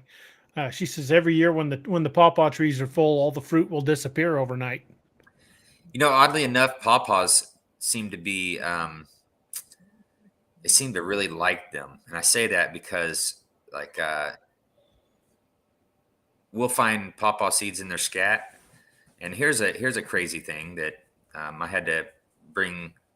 I brought a biologist in for this. This is one of the reasons I got Dan Nedrolo involved, is because I find pawpaw seeds in their scat like through December sometimes, which shouldn't be finding pawpaw seeds in their scat in December. The pawpaws, if they haven't dropped before the first freeze or the first, typically the first freeze, they'll drop within 3 days after that freeze. And that's, usually early October. So we should not be finding pawpaw seeds in their scat in December, which kind of points towards the idea that they may be storing food somehow, which is a whole nother interesting point. Werewolf 5674 says, Shane, have you found filled in holes? I have not. Not that I've noticed, And that one guy says, what are your thoughts on the metal or door slamming sounds? Portals? Well, it's wild that that question was asked, because I haven't experienced that in the 400, but I did get taken to a property one time, and that was one of the things that this guy told me, that there's this one hillside, this forested hillside that he goes on sometimes, and he would hear what sounded like a big metal or wood door slamming shut. And I'd never experienced that up until that point. And I went out there with him, and sure enough, while we were up on that hillside, it happened. Like, I took off running back to the south towards the sound, look and like scan this holler, because to me it sounded like it came from this holler that was just right behind us. I only had to run 30, 40 yards to get down to look into that holler, but my ears told me that it came from down in there. But I didn't see anything. I didn't find anything. But I have experienced that once, and it was odd. It was really odd. Robert D says, do you think they eat hedge apples? I have no idea. No idea. I don't have anything that says they do or don't. I know some of the guys I've talked to down in Georgia and Mississippi say that they seem to be very partial to muscadines and persimmons. It's interesting. And you get counter stories along berry patches all the time. Oh yeah. Yeah, there's a ton of berry patches out in the 400. Yeah, I think that guy that was talking to us in Nashville or at Pigeon Forge was talking about it was a blackberry bush that he was at, wasn't it, DA? Yeah, it was. But he's not the first person that I've talked to about having encounters near bushes. Fred from Alaska said that there was a lot of activity around bushes when the berries are ripe. Pancho Zort says, do you think an electric bike would be helpful in your search? We've contemplated that, actually, just because they're so quiet. We have a trail that runs west of camp it's got thickets all around it. Basically, this trail just cuts through a giant thicket, right? In this flat area next to this creek. And Randy actually a few years ago was like, man, he had found this electric bike, but it was one of the ones that you it sits low to the ground, and it's a 3-wheeler, and you sit it and your legs are out in front of you. And he'd been looking at it, and because it was sat lower, it would sit you lower to the ground, and it was quiet. We were thinking about the possibility of getting one of those out there to go up and down the trail a little more silently on, but we kind of ixnayed that out because we want these things to know where we're at all times, because like I said, they seem to be so inquisitive that we want to allow them to have that. And so we don't hide and things like that. We just be ourselves when we're out there. Like when we get onto the property, I'm pretty sure that as we come down into the property, they know we're coming from that point forward. You said you've seen the seeds in their scat. Yeah. Yes. You've collected scat for DNA, I take it then? Yes, I have 3 samples in my freezer right now, just waiting for the right time and right people to send it to. And it was fresh. And the odd thing about, I'll just tell you this story. So I started finding the scat in the seeds in their scat because the first time I brought Randy and the other group of guys in, because that was something completely different and that I'd done, and I'd remained so consistent with, everything that I was doing. And then here I do something that's completely out of the norm. So I took that opportunity to set up a different hike. And over the next few weeks, they were leaving their scat on my new hiking trail. It's like they were letting me know that they'd already had my new trail figured out. And 2 of those times they left the scat up by my vehicle, which I can only get down about halfway into this area with my vehicle, and you have to hike the rest of the way in or take a side-by-side or a 4-wheeler. But they were leaving the scat one time in front of my vehicle and one time behind my vehicle, and had the pawpaw seeds in them. And so it's interesting. Someone mentioned earlier that pawpaw seeds are good for getting rid of worms. Yeah, Foxtail said that. It's true. Yeah. And there's been several people that I've spoken to, specifically here in Southwest Missouri, that have noticed some of the tree breaks and like bent branches that they're finding are around medicinal plants, specifically stripping a lot of bark off like spruce trees, which is a natural painkiller. Yeah. But we've been noticing that a lot too. That we're finding a lot of these breaks to mark areas where there are medicinal plants. I've got data that says that they may be like chewing on rotted wood. Actually, mountain gorillas actually chew on rotted wood, and they don't swallow it; they spit it out. But mountain gorillas actually get, I think it's 72% of their salt intake, or their sodium intake, is from chewing rotted wood. That's how they get their sodium.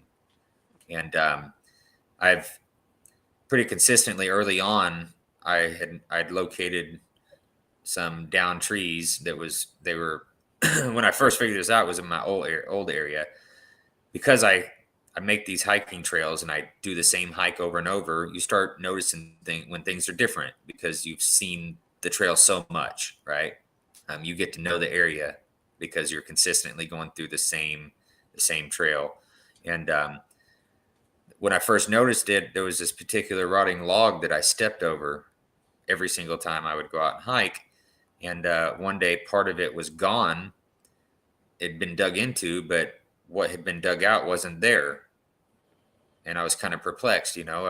Different animals would dig into rotting logs for insects and grubs and whatnot, but when they tear into them, what they tore out should be laying there around it. And that wasn't the case.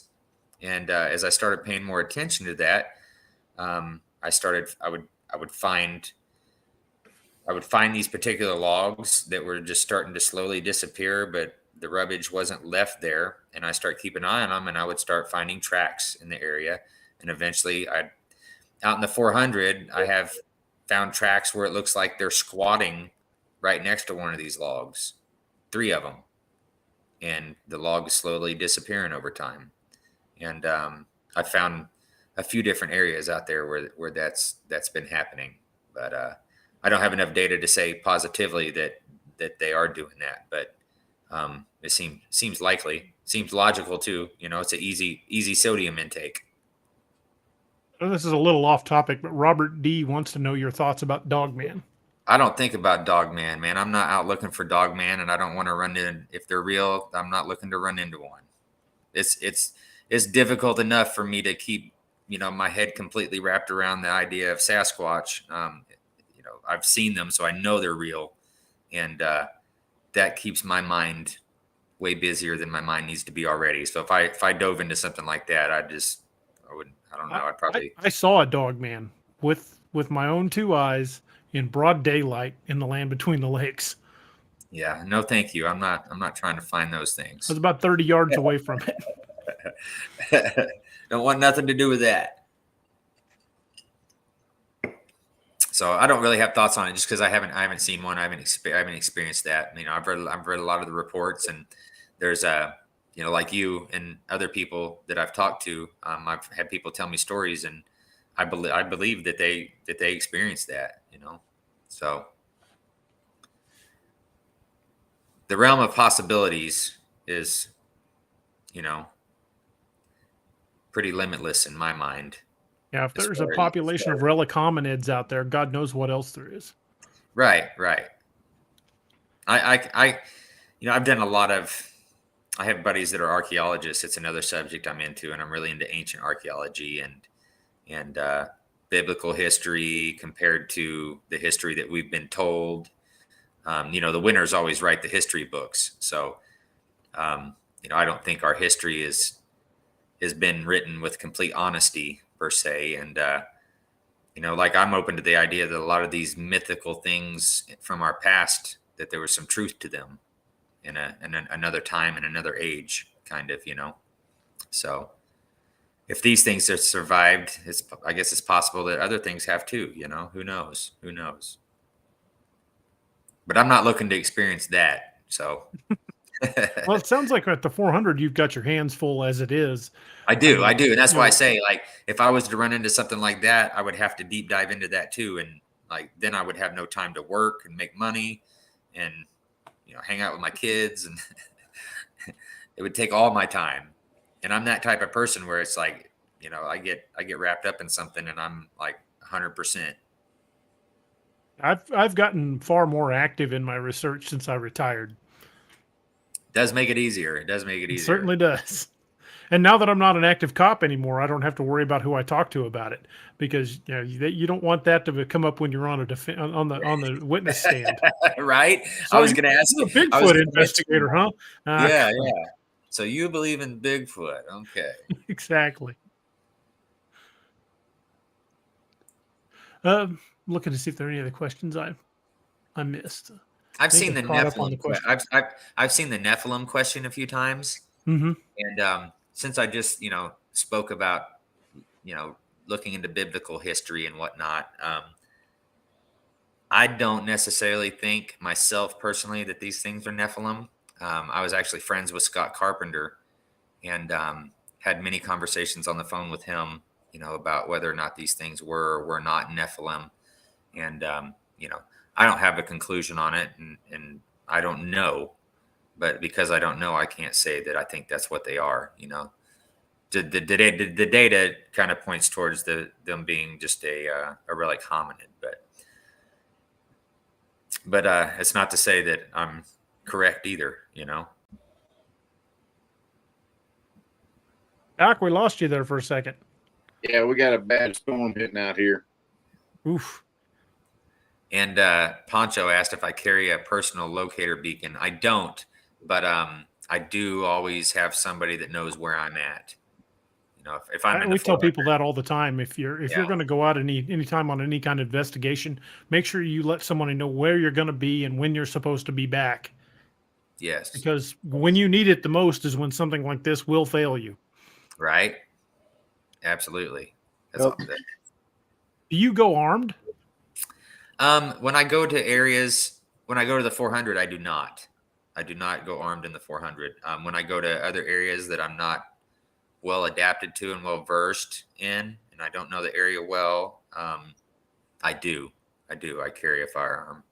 I conceal it though. Yeah, call it too many years as a cop, but I don't check my mail without a firearm on it anymore. Right.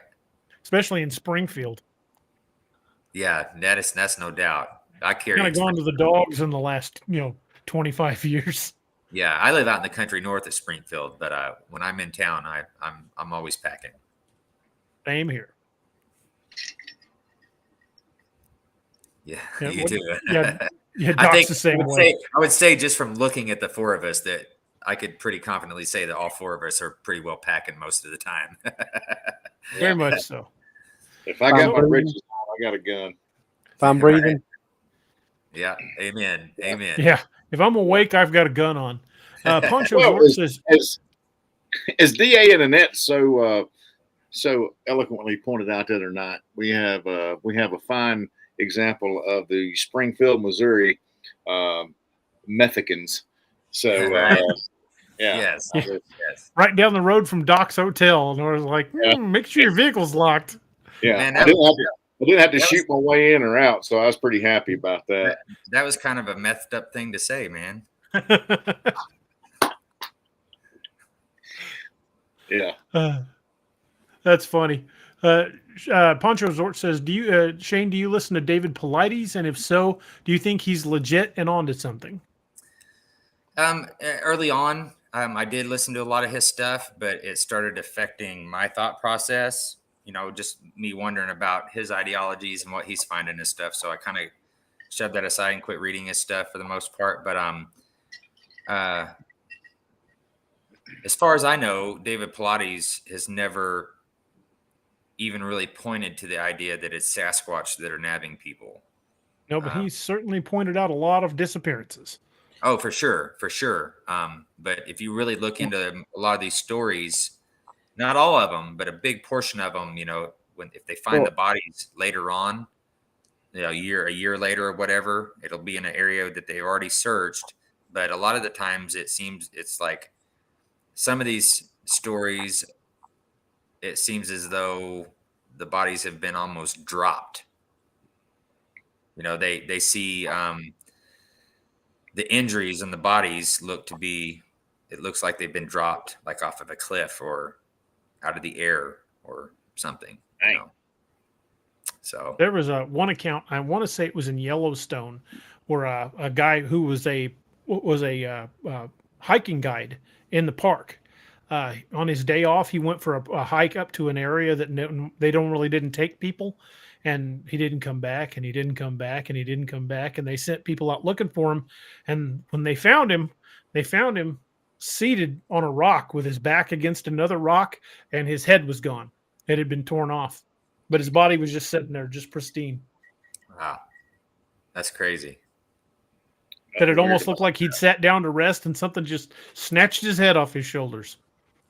Yeah, and who knows what that is? And I'm not here saying that it's not Sasquatch, because I don't know. You know, like I said, I think they're similar to us. You're gonna have a-holes, and you're gonna have cool ones, and you know, I think get serial killers among humans, and we know it happened in lions. Those two lions from that story about the ghost in the darkness. We know lions have gone completely rogue and just hunted for the sheer hell of it. So I'd say that happened in any species. Yeah. It's all possible. I mean, really, you know, nobody. Do you believe in multiple types of? Do you believe in multiple types of Bigfoot? From, you know, just from the stories and the different accounts and the descriptions, I don't know necessarily if it's different types, or to me, it seems more like they're kind of like us. You know, we have a variety of human characteristics, and it seems to be kind of the same thing. You're going to see a variety of characteristics, and the environment is probably going to play a part in that too, long term. You know, I personally think it's regional variances. I mean, look at the East Coast and the West Coast black bear. They're both black bears, but they're very different. Right. Yeah, exactly. That's why I'm saying that the environment is going to play a big part in that. And the type of Bigfoot that's reported here in Missouri physically is quite a bit different from, say, the skunk ape or even the ones in the Pacific Northwest. Well, I can tell you, like the first group that I was studying, there was one, they all looked different. The male he looked like a bodybuilder. It was huge, conical head. The female had somewhat of a conical head, but she wasn't as built as the male, but her facial features were different. The young female had a round head and looked completely different. And the young male, the first time I saw him, I thought, like, I didn't know if I was seeing like a homeless person out in the woods or what, because he had more of a square shaped head. His ears were bigger. He had no hair on his face. He had a hairline just like us. His body was covered with hair, but it was like thinner. You could see through it and see his skin through it. And he wasn't built like the others.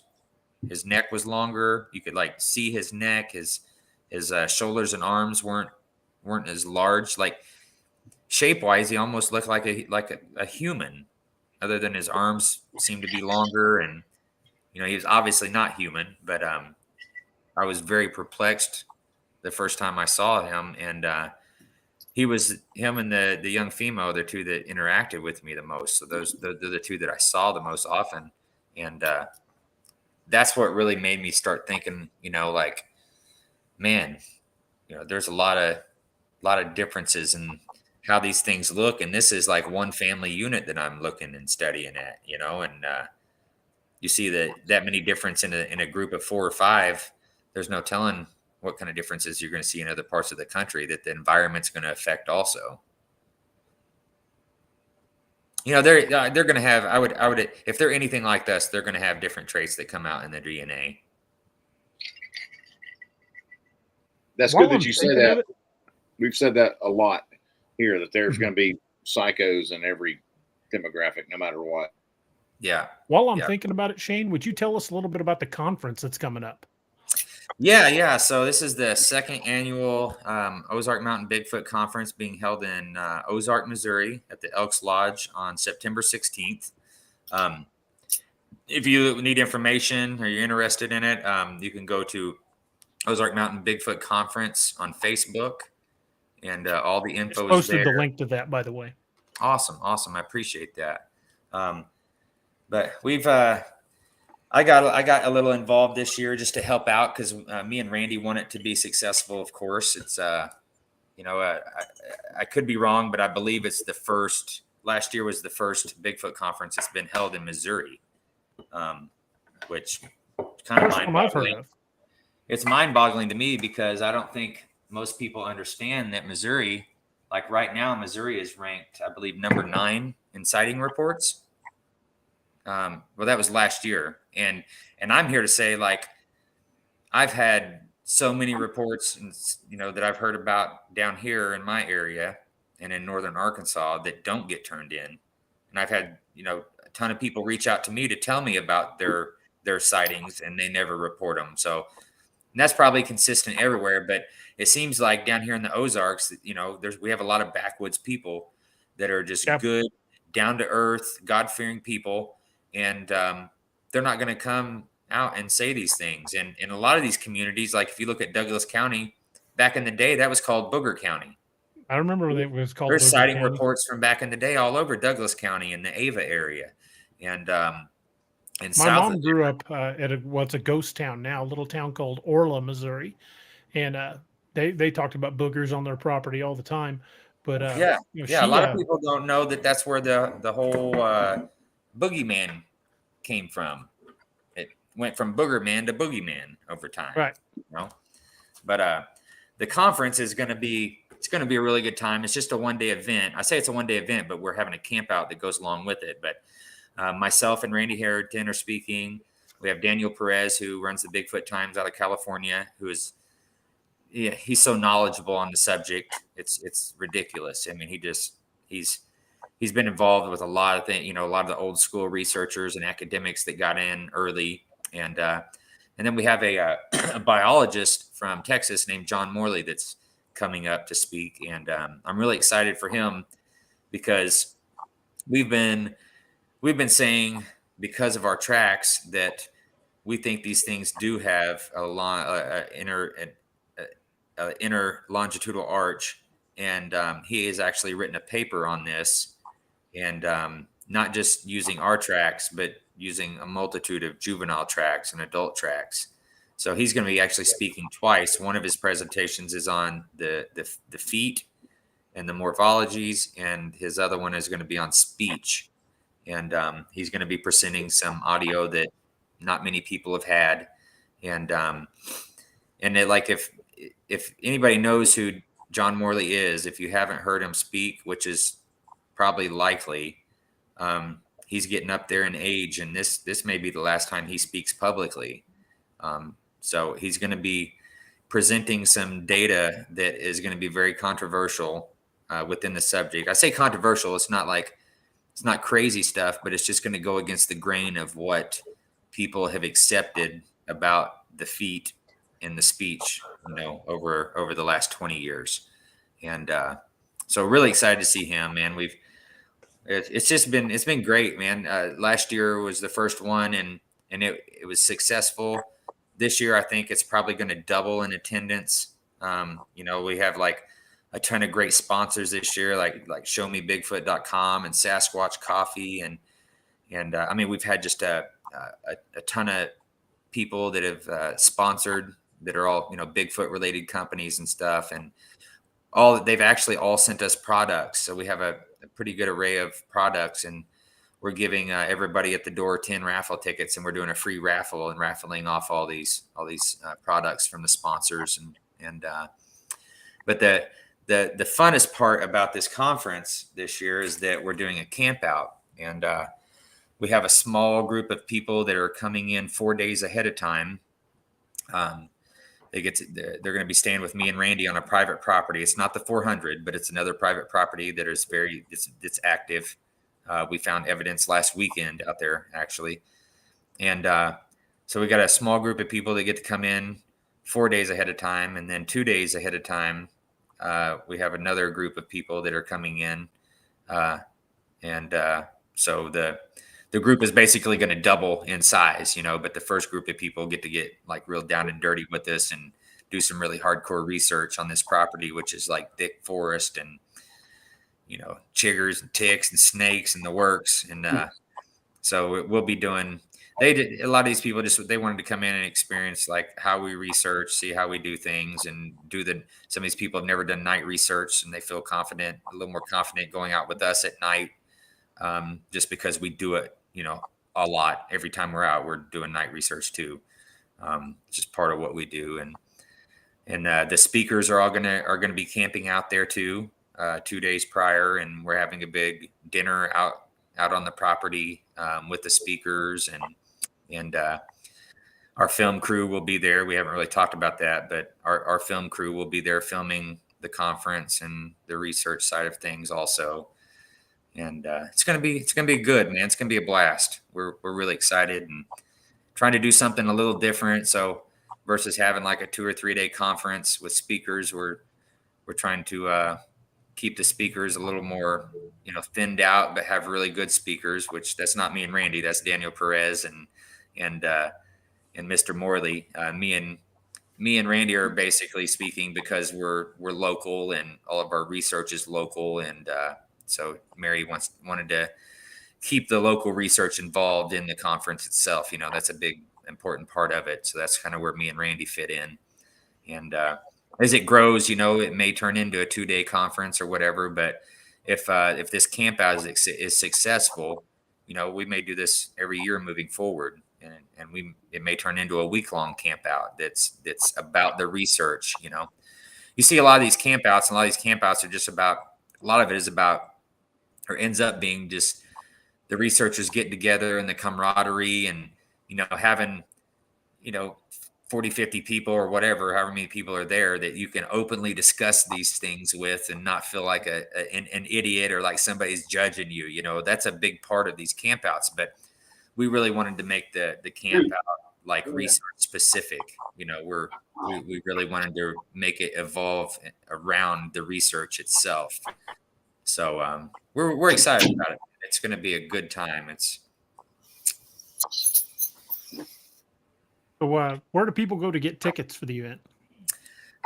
You can go to the Facebook page, the Bigfoot Ozark Mountain Bigfoot Conference page.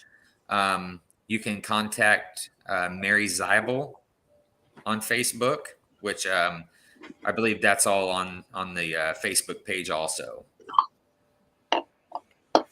Awesome.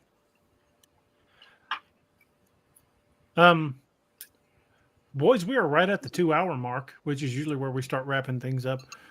Shane, it has been awesome. Yeah, 2 hours flew by. It has been a pleasure having you on, man. I'm really looking forward to hanging out with you at the conference. I'd like to sit down, buy you a cup of coffee or a beer or something and swap stories and kind of get to know each other a little better. Yeah, absolutely. I look forward to seeing you there, man. If you get called up to somewhere around Stockton again, like for that trackway, let me know. I'd like to tag along. Yeah. We can I'd do love that. to do that. We can do that, man. I get quite a few calls. You'd be surprised at how many calls or messages I get about this subject, man, that's local, that's fairly local. That would be awesome. I would definitely be down for backing you up and checking it out with you.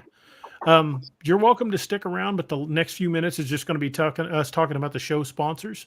Um, but you don't necessarily have to stick around for us plugging products. But Cool. Cool. very much thank you for coming on, man. It has been a pleasure. Absolutely, man. I appreciate you having me on. It's been a long time coming, really. Like you're local, and I've wanted to get on here with you, and I explained to you that whole situation, So I'm glad that I was able to get on here with you, and we could have some good discussion finally. And we'll have to do it again, man. We're definitely. local guys, You are welcome back anytime. We got us local guys got to stick together somewhat, man. Hell yeah, absolutely. Yeah, you know what? Maybe right after the conference, I'll get you back on. We'll talk about the conference and then go into how the camp out went, and we can do some stuff like that. So yeah, absolutely. Let's plan on doing that like right after the conference. Get you back on. Sure. It's good meeting you, Robbie and Doc. You too. Nice meeting you too, man. Man, thank you. Thank you for hanging out with us. Absolutely, man. And I'll see you and talk at you soon. All right. You have a good night, sir. Thank you. Have a good night, Shane. Thank you, guys. Well, Doc, you might know a guy that knows a little something about Dark Angel Medical. Would you be willing to tell us a little bit about Dark Angel? Yeah, I think so. I think Shane needs one or 6. Head over to darkangelmedical.com and check out our wide variety of medical kits. The big thing about having a medical kit is knowing how to use one, and we can also help you in that endeavor. We can teach you how to use your medical kit, how to be a buy-doer and not a bystander. So we have, like I said, anything from small little ouch pouch kits all the way up to mass casualty kits. Go on there, check them out. We are HSA, FSA eligible. And if you happen to use one of our kits, you will receive and you let us know that to save someone's life. Let us know that, and we'll replace what you have used absolutely 100% free of charge. That is called our Kit for Life Guarantee. We just got word today that we got saved number 171. Hell yeah. Tourniquet use on a amputation. So y'all check us out at darkangelmedical.com. If you have taken one of our classes, awesome. If you have not, check out our training page on our website. If you want to do in-person training, we also have an online course as well, and you can take that online training and help kind of get you primed up, get you some information. And if you've just need a good refresher, head over to our YouTube channel, like and subscribe that at darkangelmedical.com. Got a lot of good videos on there. Going to be adding even more. Pancho, do I talk about liabilities of action? Yes, I do talk about that in class. That's related to the Good Samaritan laws. As long as you don't act outside of your scope of practice and they can prove non-malfeasance, you're cleared of criminal charges. However, nothing protects us from civil charges.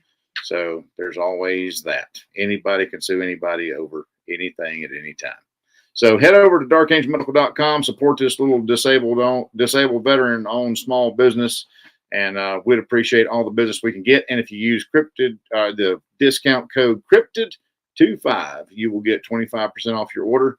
If you throw in the order team mode, and I'll throw a cool little team mode and rocker to you to stick to anything with hook and loop attachments.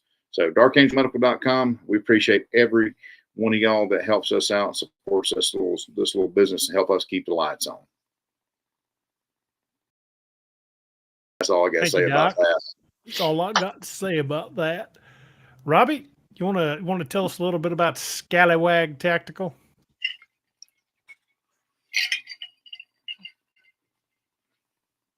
Robbie, we can't hear you. No. We lost Robbie. Made it all the way through the show. And... Always happens. All right, he'll be right back. Damn it, Robbie.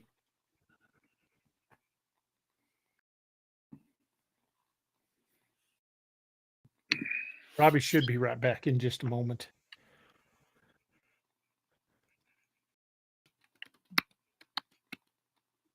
checking the comments. I've been not watching the comments for a minute. There he is. Damn Say something. There we go. We got him. We got Damn him. satellites.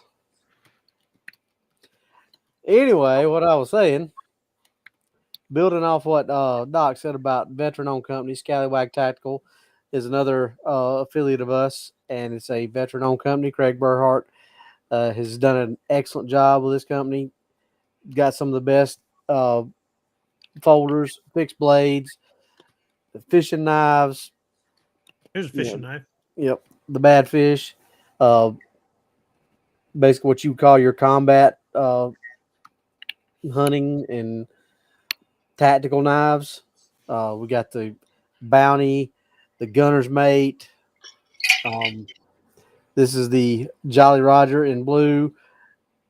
There's it was frozen. You hear it click, and Spindrift. Yeah, Spindrift, and Doc had the Privateer or the Mini Jack.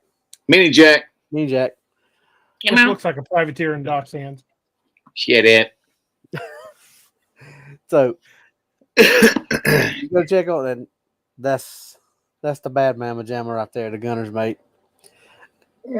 Go check out the website. They've got a section called Blemish Blades. Pick up this was a blemish blade. There's nothing wrong with it. It was the box. It was messed up. Had some dents and dings on it. You're not going to find a better knife for the prices. I paid $15 for this knife. You cannot go find a knife of this quality for $15 anywhere. Mm-hmm. And on top of that, when you go find this for $15 and you go to checkout, you put code DA Roberts 10, you're going to get an extra 10% off of that. That's up. Good. That's good mathing, ain't it, Doc? I'm not a smart man, but that's good math. That math checks out. That math. This one's called the Razor Folder, and it does live up to its name. Lord have mercy. Yeah. So, I mean, open very easy, smooth as butter. It's butter, Doc. Like butter. Butter.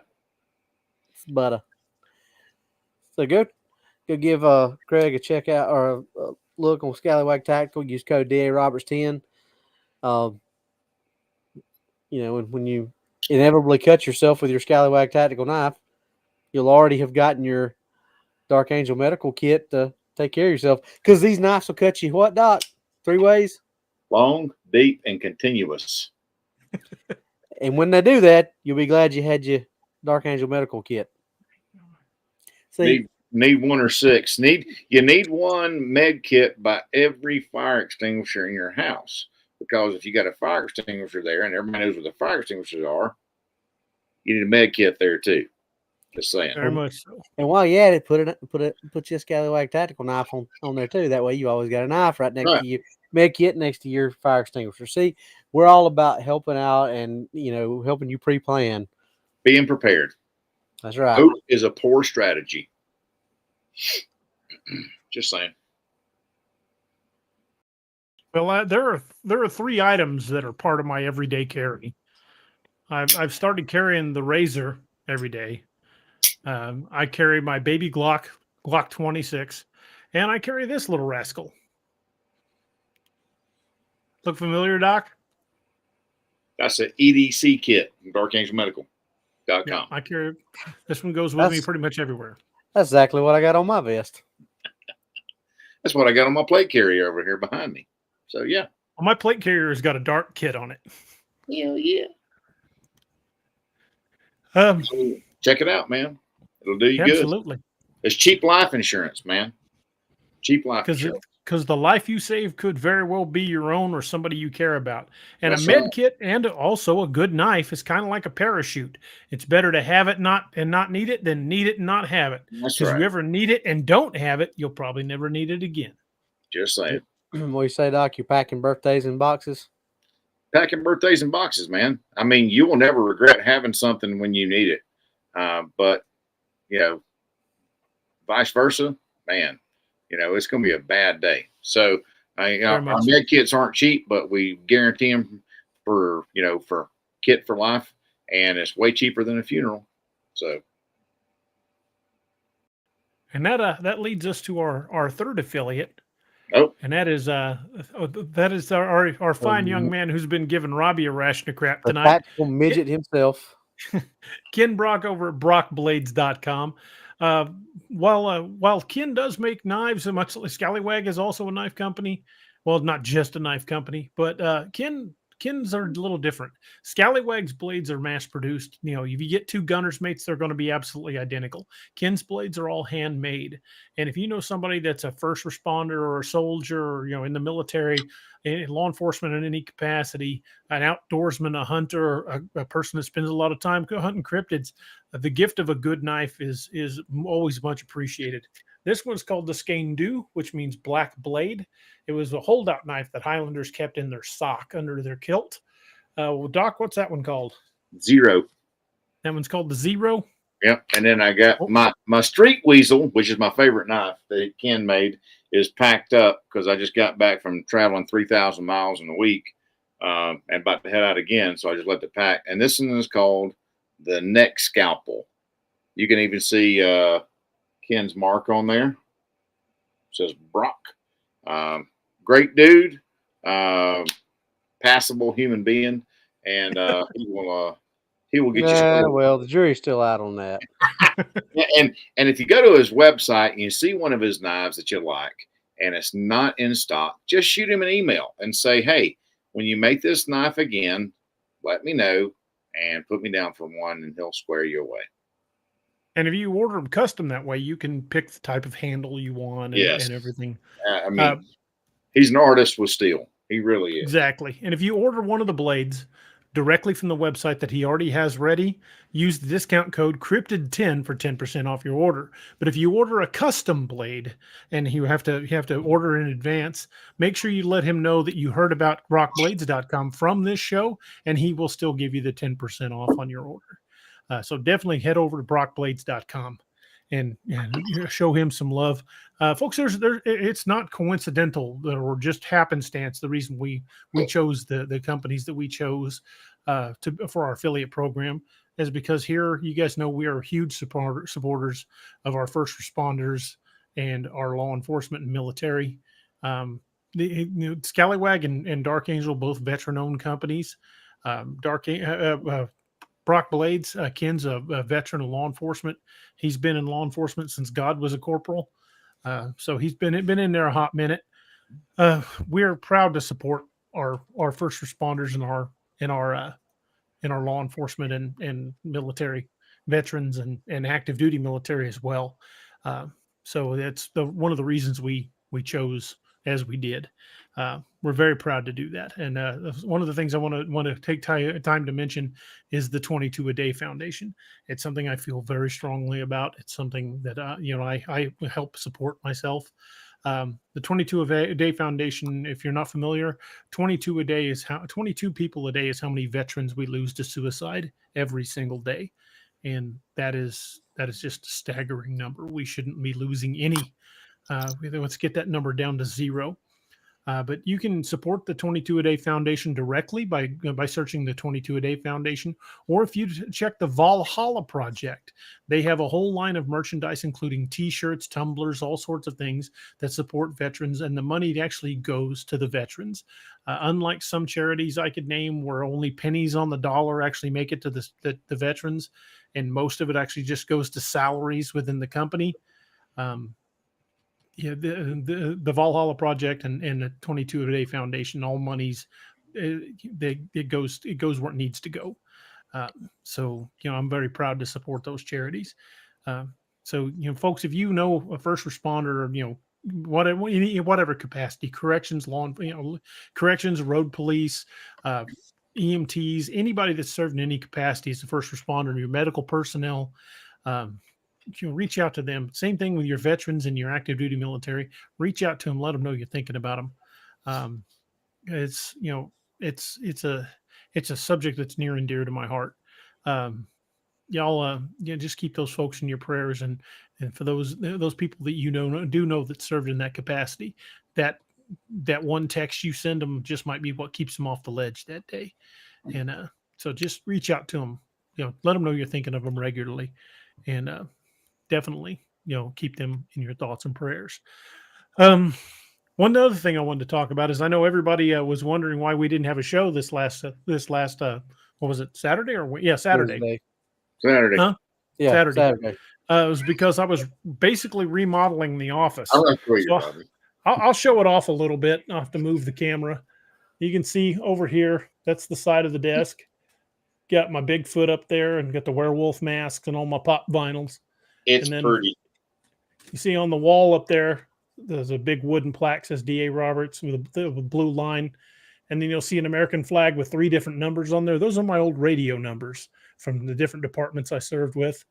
And you just kind of see a little bit of everything. There's it's beef jerky, but I'll get that out of the way. There's the bounty and the boarding axe. And that's pretty much it. I'll probably do a more in-depth kind of video to kind of show off the office once it's completely done. I still got a little bit yet to do. It's still a little cluttered, but it is a hell of a lot better than it was. And specifically wanted to mention those two. Those were retired because I, retired cop. Those were a retirement gift from my nephew Randy Hafner. He made those. He makes custom furniture and does custom woodwork. It's RH Woodworks LLC. And if you wanted to look him up, he's rhwoodworksllc.com. He's a veteran as well. He was in the Air Force. Was a flight mechanic. So he's done his time in uniform as well. But he made those for me as a gift for my retirement as a cop. And I thoroughly appreciate it. I wanted to point those out to everybody and tell him thanks. But yeah, if you're looking to get custom furniture made and you live anywhere near Lebanon, Missouri, he's the guy I would go to because he does some beautiful stuff. And if you go to his website, like I said, it was rhwoodworksllc.com. You can see some of the stuff that he's already made. So hopefully you'll go check them out. And again, Randy, thank you very much, dude. Those look awesome on the wall. I'll share the link real quick.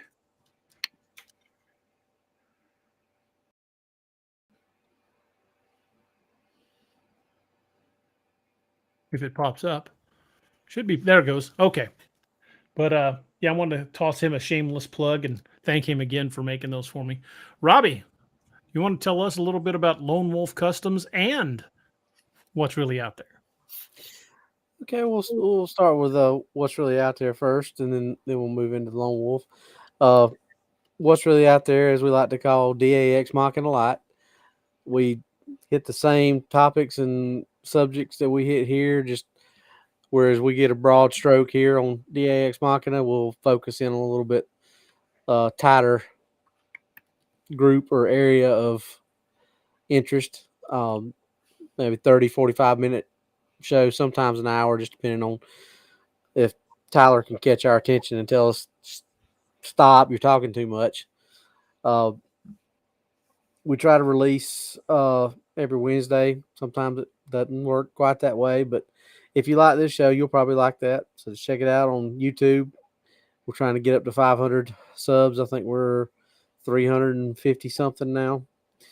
But the other part, and this is kind of affects me, DA, and Doc, is Lone Wolf Customs has been around for a while, but Lone Wolf Customs is kind of branched out. Would that be a correct term, boys? That is a good term for it. Mm-hmm. We're getting into doing a few things that some of y'all may like. Maybe some merch for DAX Machina, Dark Angel Medical, and what's really out there.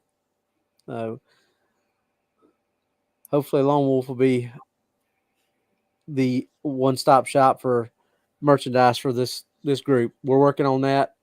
the three of us have been talking about what I guess about a month now, About that. ish. So Yeah. I got the laser engraver the other day and started working with it. I've always had the CNC, or I had CNC for a while, but this laser engraver is pretty freaking awesome. I mean, that's the first one I ever did, and it turned out pretty good, it. I think. I mean, so if that's something y'all might be interested in at some point, it's probably coming. And not just tumblers. We were talking before we came on. I think all three of us each had about 5 different things that we were just flinging out that we could start doing. So this is some stuff that y'all might be interested in. It's a coming. It is definitely coming. That's all I got to say about that. Thank God. Good Lord. I know I need to shut up before Ken said something to me. I'm just waiting for it, man. I'm just waiting. Oh, he's been going. He said something about poker. I don't know if he was talking about. I know. Let's have a spelling contest. Why, Ike, whatever do you mean? Hey, folks, there you go, Doc. Here's a picture that I took of one of the displays I've got set up. See if you guys can spot the names.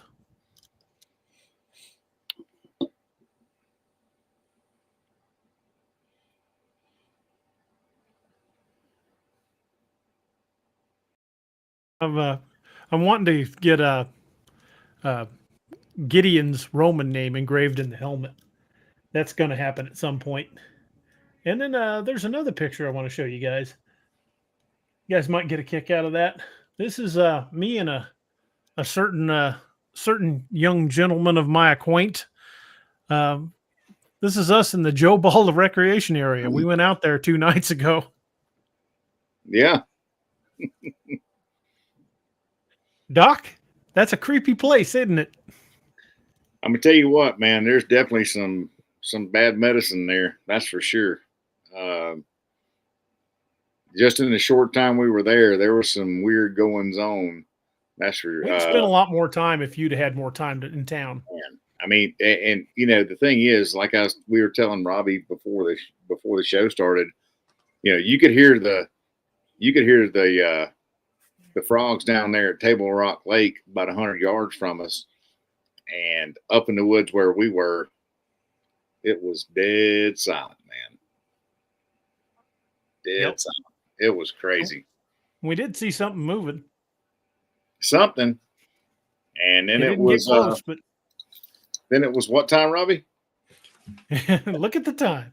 Look what time it is, yeah. Because while we were both armed, we were both just carrying a couple little 9mm, and that was not sufficient for the task, I would think. No. It would have been one of both of us shooting each other in the knees trying to get out of there. That's about it. No, it would have been us drawing our pistols and hearing the car leave. And that would have been like, y'all have fun. I'll pick the survivors up in the morning. Well, bye. Yeah, exactly. Oh man. Poncho Zort says at DAX Machina podcast, what is Machina again? It's an old literary term. It comes from the phrase Deus ex machina. The Deus ex machina literally translates as machine of the gods. It was basically an old writing trope where like somebody would write themselves into a corner and something miraculous would happen just unexpectedly and save one of the main characters. Or save the character with whoever it was. It's writers used to use the Deus ex machina to hack whenever they'd written themselves into a corner. They'd Deus ex machina their way out of the situation, and I don't like doing that, but I think I have once or twice. But usually, if I get over my head medically, I send Doc the scene. I'm like, all right, how badly screwed is this guy? So we'll fix the scene depending on how badly I need him injured. But it comes from Deus ex machina, and when we started the show, I wanted something that was an alliteration toward my writing. not just the cryptid research, but I wanted it to specifically to be about the writing, because the show was originally started as a showcase for the books, and to help us to generate interest in the novels, and bring more attention to it. So Deus Ex Machina became DA Ex Machina, the machine of DA.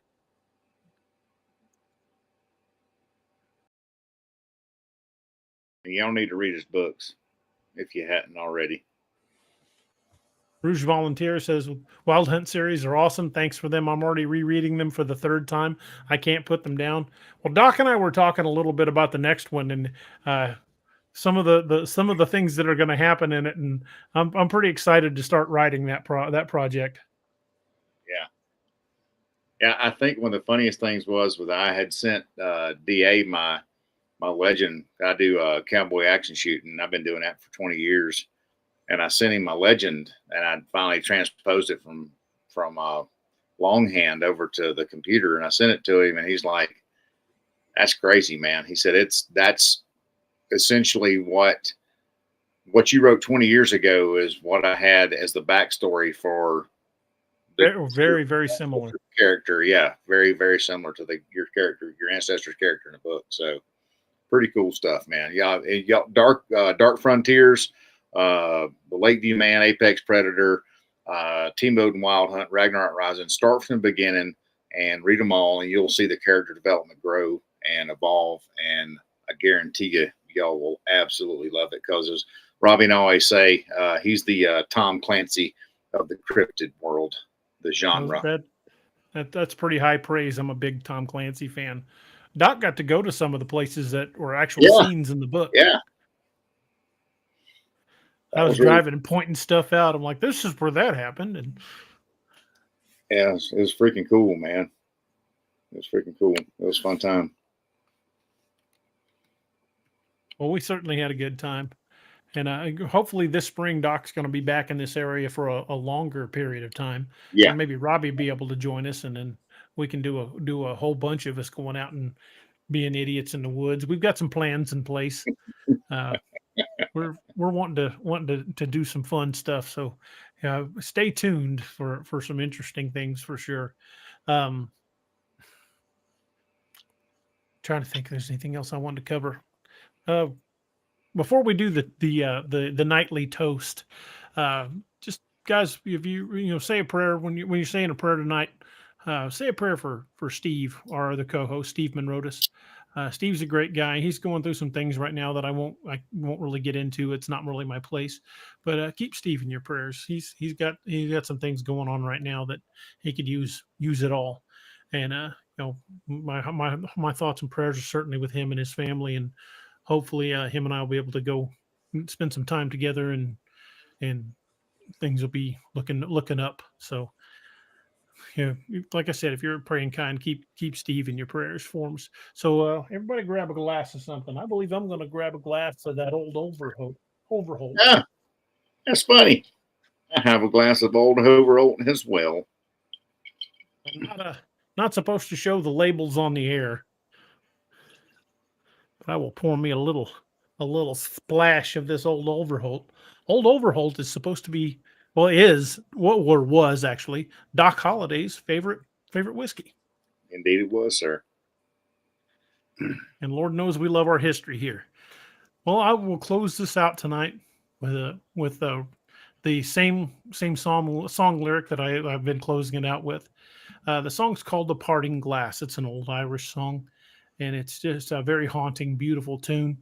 And I find it very applicable. We're going to raise our glass to all the first responders and all the veterans out there, all of the servicemen and women that are still in uniform, and to each and every one of you as well, to our DAX Machina family. We'll raise our glass to each and every one of y'all, and say a prayer for each of you at night. And we're so grateful that each and every one of you guys are part of the DAX Machination. I'll spit it out eventually, but we're proud to have all of you as family here. So thank each and every one of you guys for spending your Wednesday evening with us, and we will be back with you guys on Saturday night. And to quote from the song says, But since it fell unto my lot that I should rise and you should not. Sorry, I get a little choked up when I think about that. I'll gently rise and softly call. Good night and joy be to you all. Good night, everybody. Not y'all. Right.